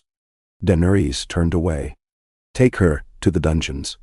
Clean cells, no torments. Let her prepare words for Judgment Day." Cersei shrieked curses as she was dragged inside. The crowd watched in silence, stunned that no dragonfire consumed her. Margaery exhaled, shoulders easing. That night, torchlight flickered across the throne room's high vaults. Lannister banners were hauled down, crimson lion giving way to black three-headed dragon ringed by gold roses, the sigil of new alliance, until a lasting heraldry could be forged. Daenerys donned her crown at last, not as coronation but to sign decrees proclaimed from the balcony. Grain dole doubled for spring, war orphan houses established, taxes on small folk halved for 1 year, to be offset by seizures of Lannister gold mines, deemed plunder. Each proclamation met cheers that rolled up the hill like thunder. Beyond the walls, the host prepared for campaign. Rhaegal's harness gleamed with fresh wax, wing membranes healed to taut translucence. Viserion shrieked impatience each dawn. Dothraki sharpened arcs with song, eager to ride. Reachmen assembled wagons of barley and casks of summer wine, unsullied oiled spears. On the day the army marched, a hush fell over King's Landing. Streets lined with citizens clutching loaves gifted by Tyrell granaries. Children waved wooden dragons. Daenerys led on horseback, armor of duskum blue scale, regal circling overhead. Behind her marched Grey Worm's phalanx, then Dothraki, then reached banners. The gates yawned, and the dragon host streamed out, a river of steel and hope. They headed south along the Roserad. Villages opened barns for quartermasters, offering cheese and cider in exchange for a queen's promise carved on parchment. No man's field would be taken without coin. Word traveled ahead of them. The breaker of chains kept contracts, paid debts, punished rapers as harshly as thieves. Small folk emerged from woods to cheer, marking distance by tales of a silver queen, whose nephew rode a dragon of shadow. At Tumbleton, they met a company of Frey horse. The Freys, uncertain which throne to curry, attempted raiding for plunder. They found instead Rhaegal's shadow and the unblinking shields of Unsullied. Few escaped. Those who did galloped north with stories of green flame and even greener conscience. 2 weeks into the march, ravens flapped in under storms. Young Griff had taken Storm's End through betrayal, banners of black dragon flying above the battlements. Half the Stormlords had bent knee, swayed by a boy who claimed descent from Rhaegar, and who spoke softly of restoring justice for Elia Martell. Daenerys called council under canvas striped gold and black. Rain hammered the roof, but inside lanterns burned steady. "We cannot fight a ghost," Jorah warned. "If the boy truly carries Targaryen blood, half your host will wonder which dragon to follow." "Blood alone does not win hearts," Daenerys said. "Deeds do. We liberate the Stormlands town by town. We show them mercy, not fire." Margaery agreed. "Many lords despise Cersei above all. Give them cause to prefer you, and they will drift like leaves from a dying branch." Then, so the host curved east, bypassing Storm's End for the long road through Rainwood. They captured Greenstone with hardly a blade drawn. At each holdfast, Daenerys summoned lords to her war tent and listened, truly listened, to grievances, tariffs levied by Lannisters, sons conscripted, daughters taken as ward. She enacted redress on the spot, forging bonds sealed by ink and honor both. Meanwhile, Aegon, not Blackfire, he insisted, but true Targaryen, consolidated behind Storm's End's thick walls, where his hand John Connington counseled patience. They sent emissaries to Sunspear. Dorne listened with caution. They sent ravens to the Vale. No reply came. They offered alliance to the Iron Throne, in absentia, for rumors claimed a Queen of Dragons now sat there. None returned. When winter's first breath drifted from the north, frosting leaves, Daenerys established winter quarters at Haystack Hall, seat of the Earls. Stone hearths roared with life fire. The clamor of smithies hammering new spear points rang through the valley. She spent evenings walking parapets with Sir Barristan, speaking of Rhaegar's gentle melodies, Viserys' childhood fears, her father's madness. Each story a lesson, to remember, to avoid, to honor. One night, a snowflake landed on her sleeve, melting in an eye blink. She remembered Jon Snow of distant rumors, half-brother to Robb, now Lord Commander at some tumble-down wall. She wondered if winter truly marched from beyond that wall, or if men invented cold to hide other terrors. During those quiet weeks, ravens brought news from King's Landing. Cersei's trial set for the first day of the new year. She would stand before a panel of 7. 3 Septons, 3 noble women chosen from houses unaligned, and the Queen herself. Varys insisted on secrecy, but rumors seeped anyway. Cersei demanded trial by combat. No champion stepped forward, for Gregor was dead, and Jaime refused. She spat at the notion of trial by the faith. Her faith had always been herself. Daenerys weighed justice against mercy like coin. A public trial would appease the faith, but ignite faction. Yet executing without trial would mirror the worst of her father's reign. She resolved to follow law. Let the lioness roar one last time before a jury of realm and gods both. Snow thickened by solstice. Rhaegal and Viserion took flight daily to warm wings, their roars echoing off bare black trees. Dothraki shivered in borrowed furs but adapted. Laughing at frozen rivers they dared with hoof and dare. Reachmen built skating tracks and gambled on races. Unsullied meditated Barachested in snowdrifts, minds disciplined beyond cold. On the last morning of the year, thunder rolled across Haystack Hall. Only it was not thunder but hooves, and not from north or east but south. A banner of black dragon within a red sunburst topped the column. Martelled. Dorne had come. At their head rode Arianne Martell, eyes like smoldering copper. She dismounted before Daenerys and bent knee. "Princess of dust and fire," she said, voice warm despite chill.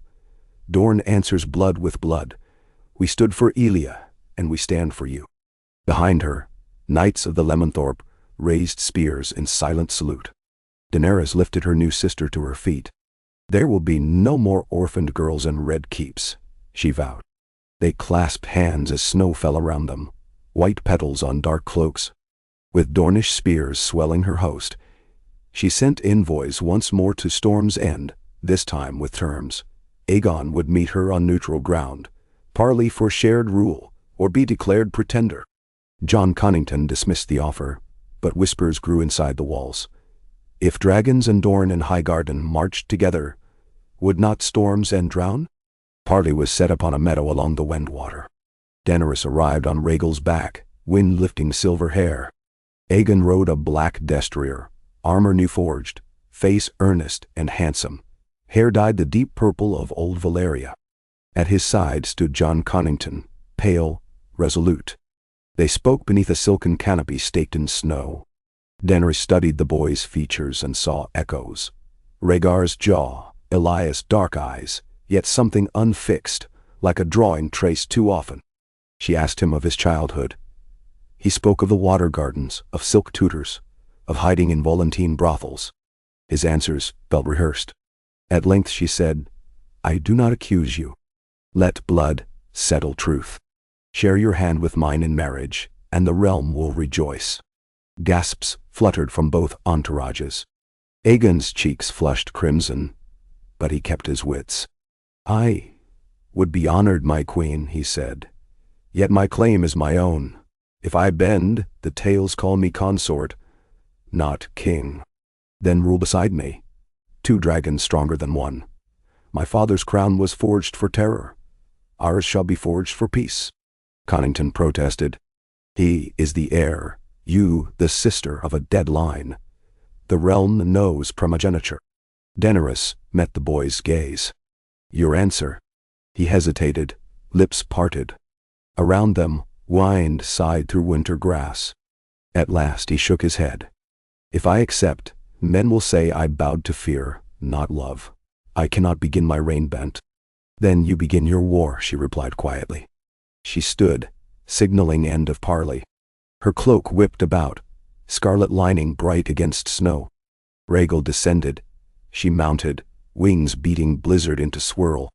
From the sky she looked down upon the boy who claimed the star of morning and wondered if he felt chill where she felt fire. War came swift. Aegon marched north, hoping to rally crownland houses still undecided. Daenerys swept south, then east, taking harvest storehouses before his foragers arrived. Winter's first real storm buried columns in knee-deep drifts, hampering elephants unused to such cold. Rhaegal harried them from above, breath-melting snow to slick mud that bogged wheels. Dornish outrunners cut supply wagons, reached longbows thinned pikelines. Aegon retreated to Storm's End, the castle a cold drum of stone battered by Black Sea. Siege lines encircled the fortress, catapults rising like skeletal hands. From atop its ramparts, Connington watched dragons wheel, remembering grayscale creeping his flesh, recalling another siege lost to fever dreams. He urged caution. They must hold until allies arrived. Perhaps Bolton, perhaps Euron, but snow's muffled roads. Inside Queen's Landing, so people now called it, Cersei's trial commenced despite war. Daenerys returned for the proceeding, leaving Grey Worm in command before Storm's End. The throne room had been repaired enough for ceremony, great windows replaced by oiled cloth, floors scrubbed of soot. 7 judges sat in half-circle. The High Septon robed in cloth of sackcloth to signify humility, Lady Margaery in white, Lady Jon Royce Stern in veiled steel, Sir Barristan in Kingsguard white, though he sat as noble not guard, Princess Arianne shimmering in desert orange, Lord Commander Brienne of Tarth, representing Stormlands, and Daenerys herself. Cersei entered draped in black, shackles gone. She stood free to defend with tongue. She refused legal counsel, claiming none alive matched her cunning. The list of charges unfolded: murder of Robert Baratheon, destruction of the Great Sept, unleashing wildfire on small folk, conspiracy to conceal Joffrey's bastardy, countless bribes, tortures, poisonings. She denied none, but each she justified with cold pride. War demanded ruthlessness. Crown demanded absolute command. Her voice, once honeyed, now grated like rusted steel.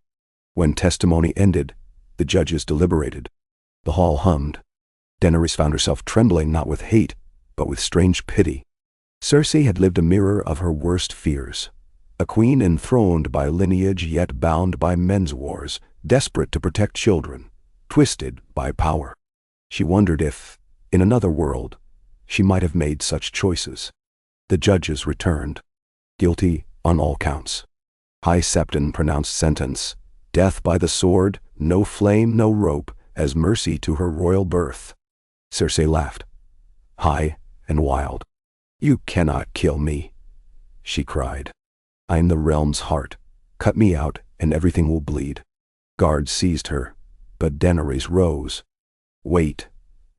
She descended the dais, stopping an arm's length away. "You fed the city to wild dogs. It still beats. You are not its heart, only its nightmare." Cersei's smile faltered. For a heartbeat, madness cleared from her eyes, revealing simple fear. She whispered something, a plea, a curse. No one heard through the hush. Daenerys stepped back. Unsullied led her away. At dawn next day, Janos Slynt, once Lord of Harrenhal, now restored watch captain, swung the sword upon the hill of Rhaenys. Witnesses said the sun glanced off the blade like second dawn. Said Cersei's final breath sighed relief. Her death rumbled across battle lines like distant thunder. Some lion lords, sensing finality, rode for Queen's Landing to pledge daughters. Others slumped toward Casterly Rock, raising stone fists above golden fields.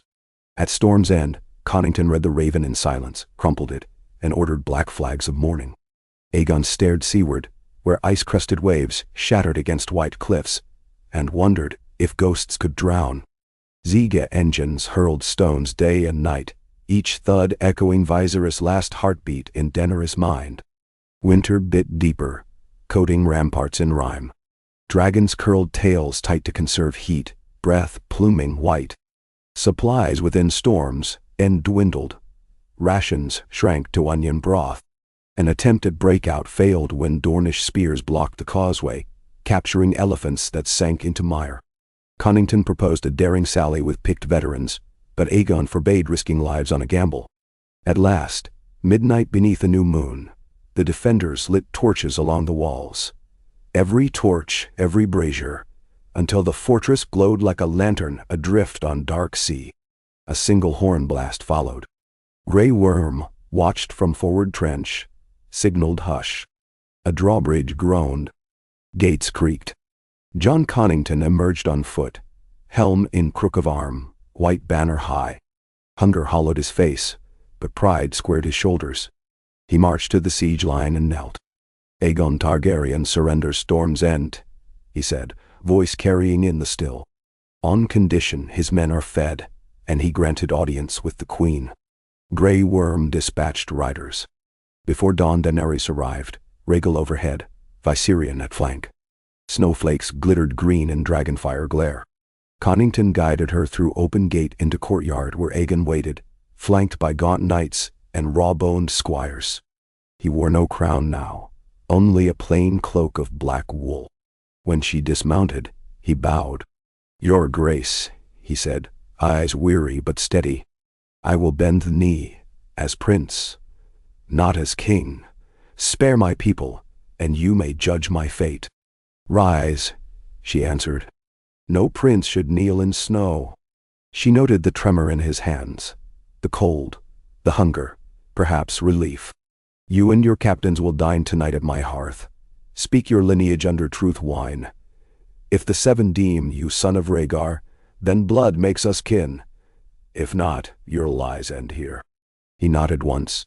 "I accept." She gestured to Rhaegal. The dragon warbled low, as if amused. Seegers parted to let Stormlanders file out. Skeletal, frostbitten, but alive. Fires sprang along trenches, kettles of stew lowered for sharing. The war sighed, tension easing like a clenched fist. That night within Haystack's grand hall, Aegon drank the High Septon's truth wine, amber, bitter, sanctioned by faith.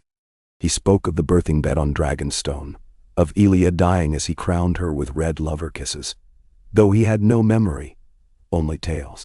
He spoke of a whiskered knight who smuggled him to Lys, of the Golden Company forging him in exile. Each time the wine compelled truth.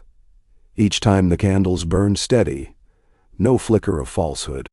Maesters fetched rubies from Rhaegar's lost armor. The boy recognized each facet. When at last he raised eyes to Daenerys across the table, tears rivered his cheeks. "I did not ask for crown," he whispered. "I asked only for home." She rose, circled to kneel beside him. "We both were stripped of home," she said. "We can build new walls, brick by brick, oath by oath." She drew her dagger, pricked her thumb. Blood welled. He hesitated, then followed. They pressed wounds together, old rite of the Dragonlords. That night, Aegon bent the knee before her. She raised him, proclaiming him Prince of Dragonstone, first in line after her unborn heirs. Jon Connington knelt too, tears breaking decades of stoicism. Trumpets sounded. In icy courtyard, soldiers cheered ragged but sincere. Winter's deep heart arrived in white silence. The realm lay battered, yet breathing. Daenerys returned to King's Landing with twin heirs of the dragon at either shoulder. Aegon on one side, Rhaegal on the other. Behind them marched a realm knit by blood and forgiveness, spears and plowshares both. She entered the throne room in dawn's pearl light. Ash had been scrubbed, windows replaced by stained glass, depicting dragons encircling broken chains. The Iron Throne awaited.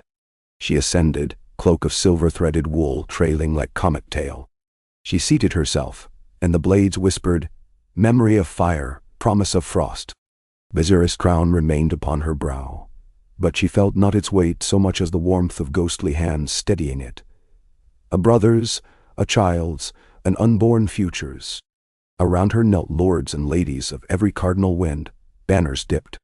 Outside, the city's 8 bells rang together, clear and slow.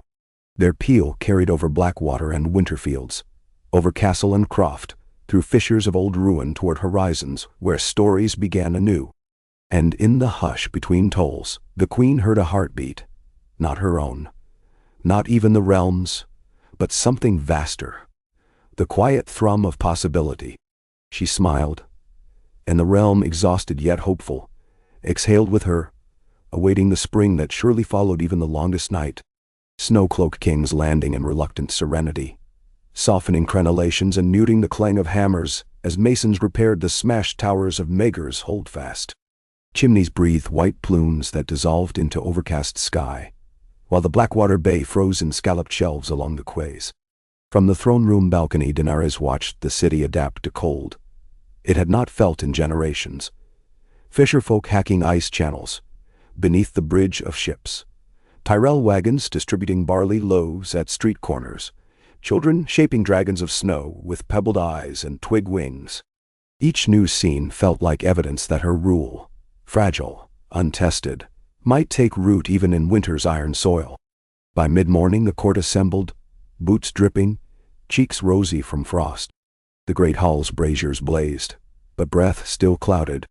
Aegon stood to her right in silver-rimmed black, Prince of Dragonstone for scarcely a moon, yet already bearing petitions with practiced calm. Marguerite Tyrell, newly acclaimed Lady Regent of the Reach while her father remained convalescent, sat left, quill poised above vellum to record decrees. Beyond towered Drogon, roosting on an open gallery with wing splints removed, golden eyes half-lidded. At intervals, a rumble vibrated his chest. Content or warning, even Daenerys could not always tell.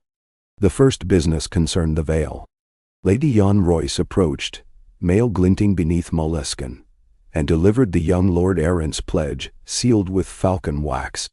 Sweetsinger Lyn Corbray, now master of the Erie's gates, had convinced the boy that dragons brought sunrise rather than shadow. In exchange for roads cleared through the mountains of the moon, the Vale offered 6,000 fresh spears come spring. Daenerys inclined her head, accepting, then surprised the chamber by appointing Royce warden of Eastmarch, an honor left vacant since Jaime Lannister's defection. Murmurs rippled, some pleased, some uncertain. The Dragon's Queen meant to knit the realm with new laces, not old. Noon bells struck while a dozen minor lords bent knee. Between audiences she stole glances at snow swirling past high windows. Viserys would have sneered at such processions. He had always preferred crowns won in smoke. Yet she sensed his spirit brushing the back of her mind, whispering that thrones conquered in fire were kept by parchment and patience. She listened to both ghost and instinct. After the day's petitions, the war council gathered in the solar. Maps lay under stone dragons to keep corners from curling in damp. Grey Worm pointed his dagger at Iron Island's waters. Scouts report Euron Greyjoy anchors off Maidenpool. 3 black ships only. He tests our coast, nothing more, yet his sails outrange our galleys. Neither moi. Jorah Mormont tapped Casterly Rock. And while we chase krakens, lions stir. Lord Swiftcourt's Brightwater keep to regain Westerland's grain. If Lannister coffers refill, broken banners will rally. But they have no true commander, Aegon replied. Kevan slain, Jaime gone, Cersei executed. Even Lannisport whispers for peace. Barristan Selmy traced a gloved finger northward. Peace holds only while the Boltons command fear. A raven from Deepwood Moat, says Davos Seaworth, survived his orders and smuggles Northmen south to join Stannis remnants. Winter covers tracks.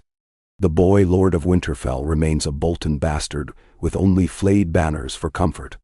Now. Daenerys studied the candle flames. Too many fronts, she murmured. We divide, we fracture.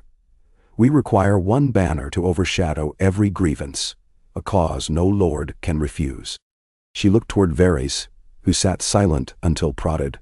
The Song of Ice and Fire, your grace, he said softly. The Archmaesters long debated its meaning. Perhaps it was never prophecy but prescription. Wed south's flame to north's frost. Bunversteding. A hush. Marguerite's eyes narrowed, shrewd. Aegon tilted his head, silent question. Daenerys felt heat rise in cheeks despite the chill. If you mean a Stark marriage, she said, the last trueborn stands unknown. Sansa rumored vanished, Arya dead, Bran lost. And I will not wed for alliance alone. Varys spread hands. Then let the realm witness your mercy. Offer safe pass to any Stark who seeks audience. Let tales of the Dragon Queen's honor ride winter winds. She nodded once. Do it. As council dispersed, Drogon stretched, scraping stone. Daenerys approached, resting her brow against basalt scales. Beneath lay a steady pulse like distant drums, an echo of every heartbeat that yet depended on hers.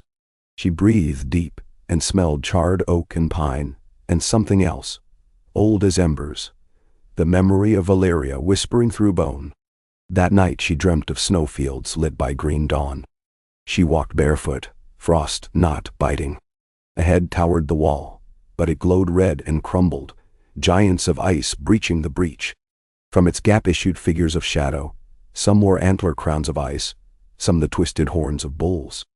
Among them strode a tall shape with eyes blue as starfire, and in his hand spun a spear of night glass. Dragons wheeled overhead, but their breath turned to steam before flame. She reached for fire and woke to fire indeed, torches guttering around her, wind rattling shutters, and Rhaegal's cry echoing along battlements. She rose, donned cloak and climbed the tower stair to the highest parapet.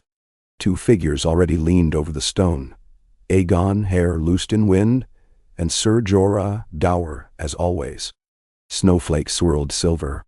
"Your Grace," Jorah said, "ravens from Eastwatch. The Night's Watch begs grain, wool, glass candles. Wildlings flee south again. Something moves in the haunted forest." Aegon's breath fogged. "Old tales," he said, though doubt flickered. Daenerys' dream throbbed behind temples. "I will send supplies, and Maester Wolkan to study these fears, yet we dare not stretch lines." Jorah hesitated. "You spoke of banners no lord could refuse?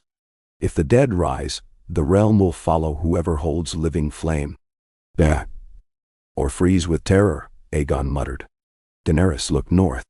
Snow-cloaked sky and land alike, until horizon blurred. "We forge alliances first. Defeat Greyjoy, quiet west, seat Stark. Then we face myths." Over the coming fortnight, alliances unfolded like winter roses. Slow, stubborn, yet resilient. Ships from Highgarden escorted grain up the Blackwater, their holds guarded by new city galleys christened Viserys Valor and Queen's Mercy. The Vale dispatched engineers to rebuild gate hinges, shattered by wildfire explosions. Dorne's envoy brought orange blossom honey and a letter from Prince Doran, bedridden yet shrewd, confirming the betrothal of Princess Arianne to Willis Tyrell, another stitch across fault lines. Within the Red Keep's restored library, Daenerys convened a meeting of scribes and maesters, ordering an updated census, numbers of small folk, orphan counts, harvest forecasts, blacksmith capacity. She insisted each province compile lists of missing persons displaced by 9 years of war. Against expectation, most lords complied. War weariness lent them to paperwork easier than fresh blood. But not all threats dull. 3 nights after a sanguine moonrise, cries erupted along King's Landing's eastern walls. Euron Greyjoy had struck. Not in fleet strength, only a handful of longships, but with monstrous cunning. He guided shadowy skiffs through half-frozen marshes behind the mud gate, scaling the wall with grapnels of dragonglass. His men wore helms shaped like kraken beaks. Their axes dripped toxin brewed of manticore venom and basilisk blood. They carved through watchmen and barricaded the gate, intending to swing it wide for ships approaching under dark. By chance, Arya Stark chose that night to enter the city. No one recognized the girl at first. Lean, clad in washed-out leather jerkin, hair cropped, eyes pale gray like stormlight. She had slipped from Braavos to Gulltown to Storm's End to the Rose Route, each mile guided by whispers of a dragon queen who honored Starks. She came bearing only a thin sword, needle, and the training of faces learned from no one. She scaled rooflines intending to slip within the Red Keep unnoticed. Instead, she saw iron men raising the portcullis by torchlight.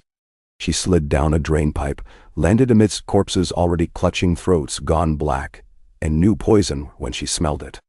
Her blood sang, the old wolf song of home. She darted through shadows and severed the lever chain, dodging a kraken's hook. A clash followed like tides smashing stone, unsullied forces rallied by horns, sweeping into the gatehouse. Grey Worm himself engaged Euron's first mate, a brute called Red Heron. Swords rang, blood spat. Arya, unseen, danced among giant boots and slashed hamstrings with needle, toppling foes for spears to finish. Upon the battlements she found Euron, tall, grinning, eye patch etched in runes, wielding a whip of chain tipped with a shard of black meteoric glass that sizzled through iron. He had just bound a scorpion bolt with wildfire rope, intending to set Drogon aflame where he perched upon the distant gallery. Arya advanced, boots silent, but Euron heard anyway. He turned and smiled like a broken chandelier. A slim shade with wolf's eyes, he taunted. "The sea dreams of red-haired corpses, little pup. Run before waves eat you." She did not run. They fought beneath falling snow that hissed on wildfire lamp. Chain crackled. Needle flashed. He laughed with each parry, as though tasting entertainment more than risk. Yet Arya's training followed rhythms he'd never heard, quiet as dead leaves. She slipped inside his reach, feinted high, then flicked low, biting flesh along his thigh. He cursed, stumbling. She aimed for throat, missed, deflected by a mail collar of Valyrian steel links stolen from some doomed maester. He swung the chain, clipped her shoulder, sparks blossoming crimson. Pain roared, but she rolled, seized the dropped bolt rope, yanked. The bolt jarred free, struck his chest, driving him back against Merlon. Euron gasped, but fury overrode wounds. He seized her hair. Drogon saved her. From the gallery he sensed threat to the one Daenerys meant to protect. Dragon blood or not, she carried Queen's invitation. A roar thundered. A gout of flame spat toward the wall. Snow vaporized in an instant. The stone parapet shattered. Euron recoiled, cloak of fire released Arya, and flung himself over edge into the black water. Ice splintering on impact. His shadow vanished beneath frozen waves. Ironborn survivors saw the flare, panicked, fled for ropes now coated in frost. Most never reached boats. Arya collapsed amid melted snow, half blinded by smoke. Unsullied found her, raised alarm for healer. Grey Worm recognized Stark's sigil stitched inside her jerkin. He carried her to the Red Keep. At dawn, Daenerys visited the solar where healer Miriam's sand bled the wound and stitched flesh. Arya forced herself upright, meeting the Queen's gaze without flinch. Daenerys studied her, child no longer, but wolf unbroken. "You crossed half the world," she said softly. "Why risk your life at my gate?" "I heard you keep promises," Arya answered, voice hoarse. "My sister's gone, my brother's cold. The North's in flayed hands. I want it back." Daenerys sat on edge of cot. "Help me mend a realm, and the North will choose its own path under just sun." She touched Arya's hand. "You fought krakens tonight. Fight ghosts with me tomorrow." Arya's lips quirked, a hint of Stark grin.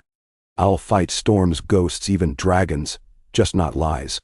She accepted a cup of dream wine, then slept. The city awoke to news that Euron Greyjoy had drowned, though no corpse surfaced. Some swore they saw a kraken, dragging him into deep. Others that mermaids of Valyria lured him below. Daenerys posted watch along every pier but turned eyes north again. Needle and flame had bought them respite. Now winter demanded reckoning.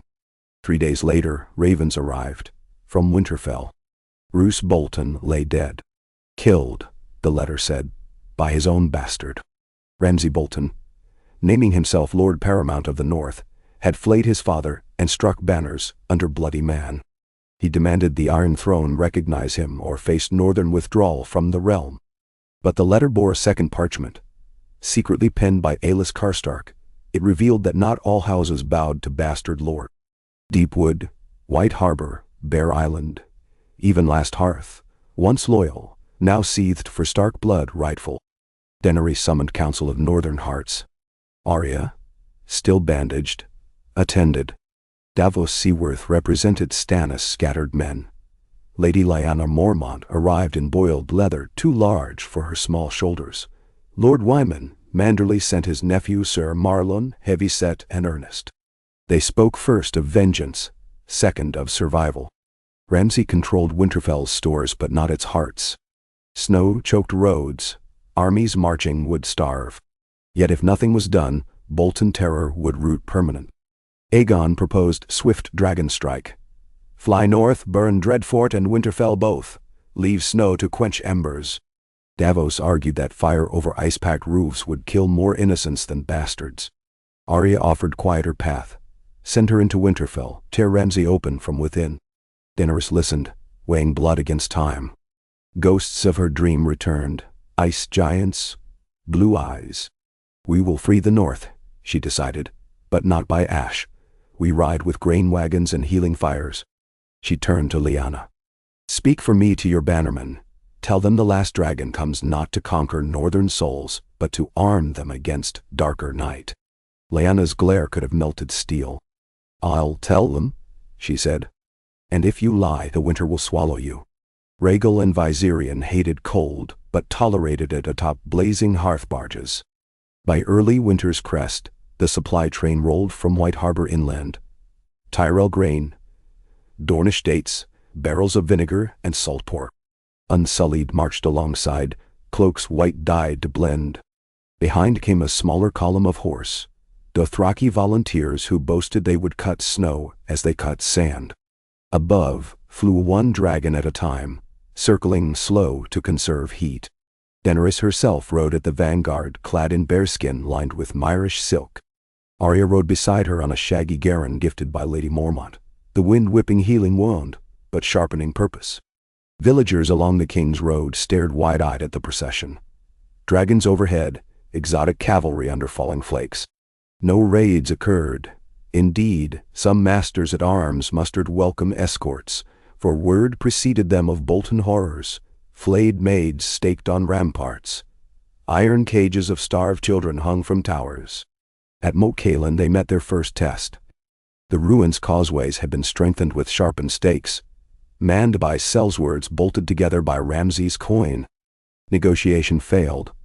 They loosed volleys of iron hail at the approaching queen.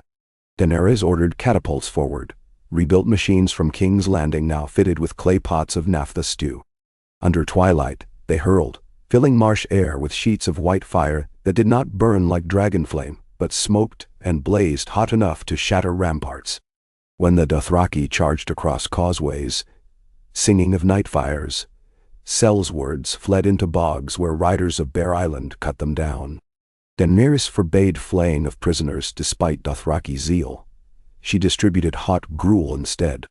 Survivors murmured disbelief. Mercy after battle felt north as foreign as palm trees. Some volunteered guides through swamps, others slipped away, stories in tow. Winterfell's fires flickered beyond horizon for 2 days. On the dawn they saw its walls, stone gray under snow, banners of the flayed man whipping scarlet at watchtowers. But something else too, a direwolf standard ragged but defiantly hoisted from the old broken tower. Arya's eyes widened. Someone remembers. That night, Daenerys called a parley. She rode to the outer field escorted by unsullied torchbearers. Ramsay Bolton emerged in sable cloak, pale eyes gleaming like polished bone. Beside him shambled a giant hound with half-face burned. He smiled as though greeting prey. Between them lay a no-man's land of powdered snow drifting over corpses of executed Karstarks. "My queen of summer," Ramsay purred, "do you bring more pretty girls to flay?" "My walls hunger." "Nap, sir." Daenerys kept her seat. "Winterfell belongs to the north. Open your gates, yield your crimes, and stand trial under northern law." Ramsay laughed. "Law? I am law." He produced a parcel and flung it. It slid to her horse's feet. A severed hand, ringed with Manderley's signet, peered from canvas. The hound growled low, as if pleased. Daenerys felt Drogon stirring miles away. He sensed her fury. She controlled breath. "Enough," she said. "Remember today, Ramsay Bolton, for it ends your line." He bowed flamboyantly. "We'll see." He turned, black cloak swirling like spilled ink, and vanished into gates clanging shut. That night, winds howled from North's heart. Daenerys summoned Arya to command tent lit by oil lamps. Snow seeped between canvas seams, hissed on brazier coals. "This bastard dies," the queen said. "But I will not burn Winterfell. You offered a shadow plan." Arya nodded. "Open a gate. I'll do the rest." Aegon objected. "Too great a risk. We have siege engines enough. Starve him." "Starve, children," Arya countered. "Bolton feasts on flayed flesh. Wait a moon, and we feed him thicker." Daenerys handed her a pouch of obsidian knives forged by Dragonstone smiths. "Ghosts carved these," she said. "May they drink Bolton blood." 2 hours before dawn, the north gate of Winterfell unbarred, timbers worm-eaten from decades of neglect. Rats scurried as a cloaked figure slid through, scaling ramp wall. Guards, half-drunk, barely noticed before throats opened. Arya ghosted across courtyard, hugging shadows, mapping every childhood memory reversed by cruelty. Weirwood tree strung with Bolton skins, kennel yard where Stark hounds once roamed now echoing snarls of monstrous crossbreeds. She breached the great keep via old stone chute used by laundry maids. In crypt corridors, she found cages of children, Karstark hostages, umber babes. Keys stolen from a guard freed them, whispers guiding to hidden cellport. Then she stalked hallways torch to torch, leaving sign of wolf. Corpses arranged in snarling shapes, flayed faces replaced by stuffed weasel skins, so Bolton men saw themselves mocked. Dawn's gray seeped when she reached Ramsay's solar. Inside, he lounged before a roaring hearth, stroking a girl's severed finger in reflection. I smelled dog, he mused without turning. And wolf. She stepped behind, ghost silent, needle's point inch from vertebra. He whirled with surprising speed, parrying with supper knife. Steel kissed steel. He laughed. My wedding night returns. But no senses here to beg mercy. I beg none, Arya said. They fought inside circle of firelight. He moved like whip, she like breeze. He cut her cheek, she pierced his arm. He hurled lamp, oil splashed carpets, flames flared. Smoke curled. From corridor erupted monstrous hound, the burned beast. But it barreled past Arya, straight at Master. Ramsay shrieked, unfamiliar fear-twisting grin. The dog bit, tearing shoulder. Arya lunged, drove obsidian through Bolton's eye. He convulsed. Blood bubbled. The hound dragged him screaming into flames. She let door shut on cries.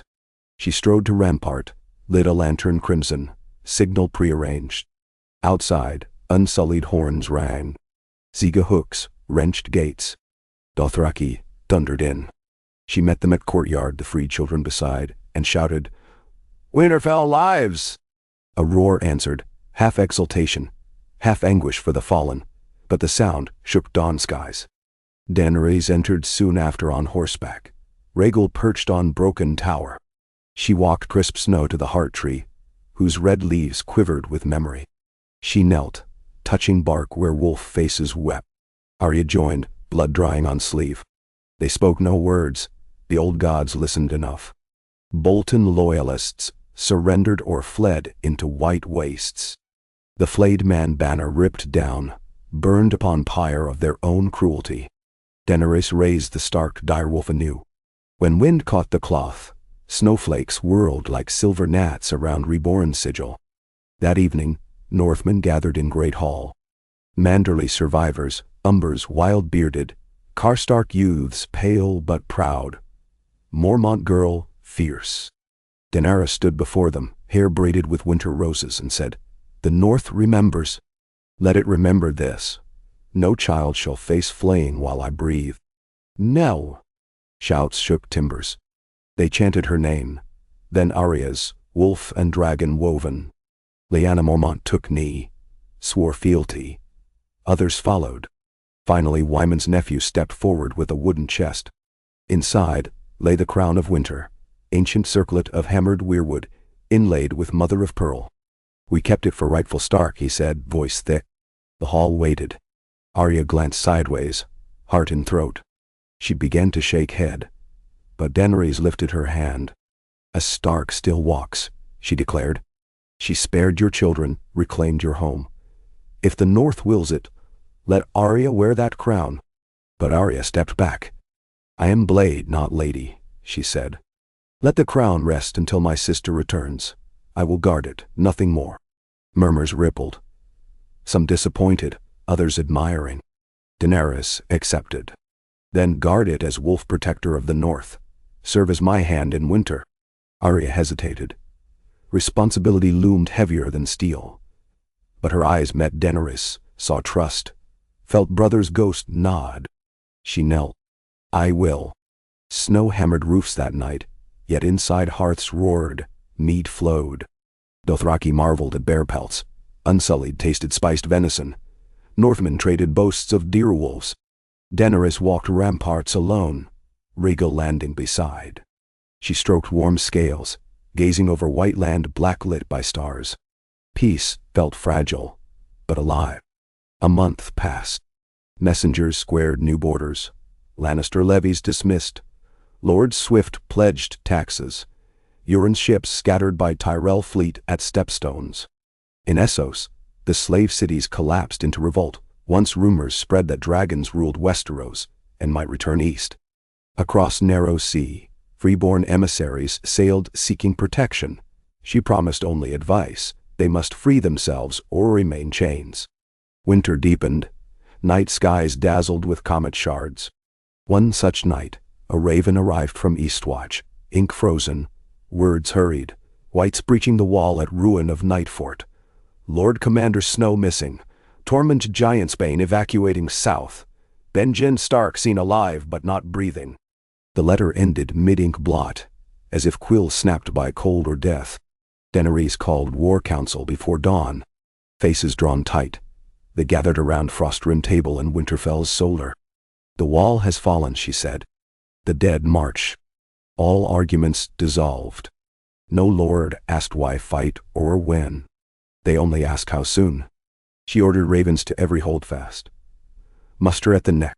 Tyrell and Martell banners, already snowbound, began slogging north. Vale knights rode through icy passes. Ironborn lingered silent. Euron's fate uncertain, yet fisher towns swore axes. Dragons alone could carry war to living frost. Rhaegal and Viserion would fly to Queenscrown, scour passes, burn walkers. Drogon, still healing, would guard southern realms. Maesters crafted dragonglass arrowheads by thousands. Dwarven smiths of Sunspear forged spears tipped in bloodsteel. Before departing Winterfell, Daenerys visited crypts below. She walked among shadows of kings hoary with dust, her torch painting faces in flickers. At Ned Stark's statue she paused, laying hand on cold stone. "Your daughters live," she whispered. "Justice breathes again." She knelt, Lion Queen to Wolfking, and pledged to shield the living. Above ground, armies marched. Snow howled, waist-deep drifts swallowing hooves. Dragons grew gaunt on scant goats, yet they pressed on. Nights shrank, full darkness lasted starlit hours. On the 5th, aurora spilled across sky. Curtains of green and violet blazed overhead. Soldiers murmured prayers. Daenerys felt hairs rise. At the ford of the Weeping Water, they met first skirmish. Dead wildlings stiff in rime, eyes burning azure. Unsullied spears shattered bones. Dragonglass arrows hissed. But more kept coming, like tide under moon. Rhaegal swooped, exhaling emerald flame. Bodies burst, blue light snuffed. They advanced to last hearth, found walls glazed in ice, screams frozen into silence. Inside great hall, bodies arranged in spiral rune. In center, nailed to beams, was small letter carved into wood. "Come." The signature bore no words, only symbol of twisting horn. They pressed on. At night, Daenerys dreamt again. The blue-eyed spear, the wall falling, dragons choking. She woke trembling, sought Rhaegal's warmth. The host crossed Umber Highlands, snow blinding. Scouts vanished. Wind carried faint howls too deep for wolves. Barristan counseled caution. "The dead do not tire. We must." She ordered rotating watches, trenches of fire, horns at every half-league. At Queenscrown ruin, they found survivors. Night's Watch jerseys blackened, faces frostbitten. Among them stumbled Jon Snow, gaunt, eyes haunted, but alive. Ghosts padded by his side, fur patched with icicles. When Jon saw Daenerys dismount, shock flickered then relief like sunrise. He knelt. "I thought hope burned south," he rasped. "It flies north," she answered, lifting him. "Tell me what we face." He spoke of an army unnumbered, of a horn blown to wake sleepers in ice, of a giant wrought of ice who wielded storms. The wall's magic broken, cold pouring. "They come for life's fire," he said, gaze dropping to dragons behind. Daenerys convened final council. Jon, Arya now wearing Snow Wolf cloak of Stark captain, Aegon representing Targaryen flame, Lyanna Mormont fierce though shivering. They planned last stand at the shivering shore, where narrow pass hemmed by cliffs could funnel dead. They ringed it with trenches of wildfire stolen from Qyburn's vault, now blessing not curse. Ironborn longships ferried barrels by night. Northmen wove windscreens of woven pine to hide scent. The eve of battle dawned breathtaking. Sky clear. Stars like needles. Cold so sharp nets of frost. Spidered armor. Rhaegal and Viserion soared overhead, wings carving silence. Daenerys mounted Rhaegal, hair bound tight. She looked down lines, unsullied white cloak ranks, Dothraki sabers flickering, reach longbowmen, Dornish spearmen, Vale Knights' silverwing helms. Night's Watch remnants black as crow hearts. Behind, children of every house huddled near hearths, scratching prayers. Then horns sounded, low, mournful. Fog rolled between trees, not mist, but legion of dead. Eyes blue as glacial caves. Giants of ice. Swarms of spiders, big as hounds. At their center, the Night King astride rotting elk, spear of crystallized starlight in pale hand. Daenerys clenched reins. Fire and blood, she whispered. Dragons dived, flames roaring. Wildfire trenches ignited, emerald walls roaring high. Dead pressed, screeched, melted to ash, but more clambered over. Unsullied thrust. Shields splintered. Arya darted through chaos, obsidian blade finding white walkers, shattering them to snow dust. Jon fought beside her, Longclaw ablaze with dawnlight. The Night King raised arms. Storm clouds swirled, snow devils extinguishing flames.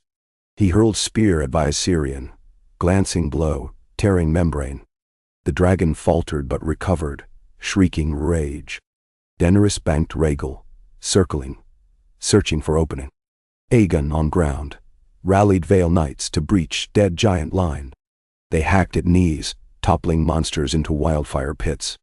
Lyanna Mormont with Bear Island shield rammed White Bear, dragonglass spike through jaw. Hours passed, blending terror and valor. Trenches guttered out, supply of flame dwindling.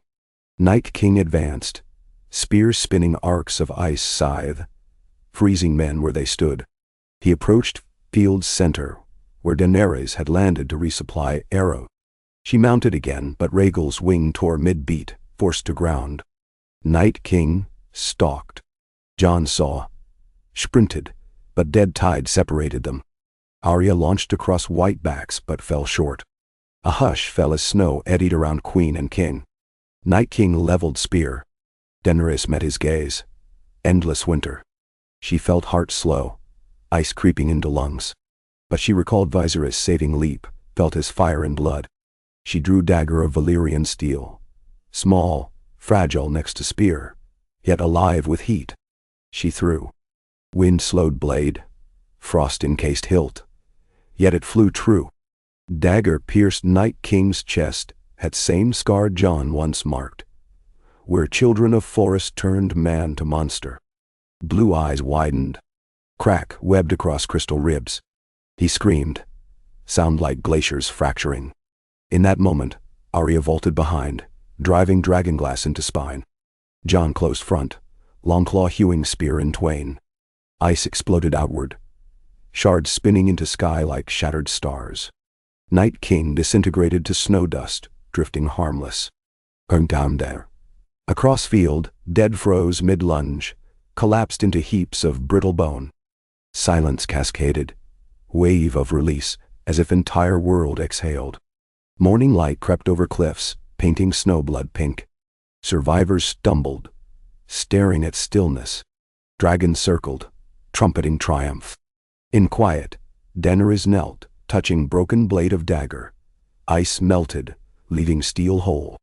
She rose, crimson cloak fluttering, and faced thousands weary but alive. "We have seen the worst," she called, voice hoarse yet steady, "and we still draw breath. Ice falls, fire remains. Remember this day, and let no petty lord set brother against brother again. The dawn belongs to us all." They answered with roar, of men and women and children. Wolves howled from distant tree line. Snowflakes drifted but felt softer, as if winter itself bowed. That spring, crocuses rose through snowmelt, dotting charred trenches with purple bloom. Queen's Landing celebrated Frostfall Festival, marking victory. Arya returned to Winterfell to oversee rebuild, crown still unclaimed yet safe. Jon Snow sailed with Melissa Tarly and wildling chiefs to oversee resettlement beyond now broken wall. Frontier of New World. In Red Keep's Godswood, newly planted rowans and lemon trees, Daenerys met Aegon. They walked among saplings, discussing laws, charts of guild freedoms, succession councils, dragon hatchling sanctuaries. He paused beneath pink blossom, eyes soft. "Dragons and wolves saved realm," he said. "But peace is fragile. Will you share burden, crown, council, life?" She touched petal, thought of Viserys, of Rhaegar, of all burned for this bloom. She smiled gently. "Life, yes. Crown we already share. Council we shall expand to seats for small folk and free cities' voices. Let realm grow beyond us." He laughed, relief bright. They clasped hands, partners of flame and promise. High atop the repaired tower of the Hand, Drogon watched horizon where ice once marched. He unfurled wings, catching spring thermals, and rose skyward. Below, river glimmered. Fields awaited plows. Bells rang, clear, hopeful, carrying across land once rent by war. And far north, on hill where Night King fell, a single blue flower sprouted through thaw. Its petals glowed faintly at dusk, then faded with sunrise, reminder that darkness never dies, only sleeps. Yet for now, sun shone upon realm of dragons and wolves, born in fire, reborn in snow, held together by hands that once trembled but now built, steady and sure, toward horizons no prophecy could cage.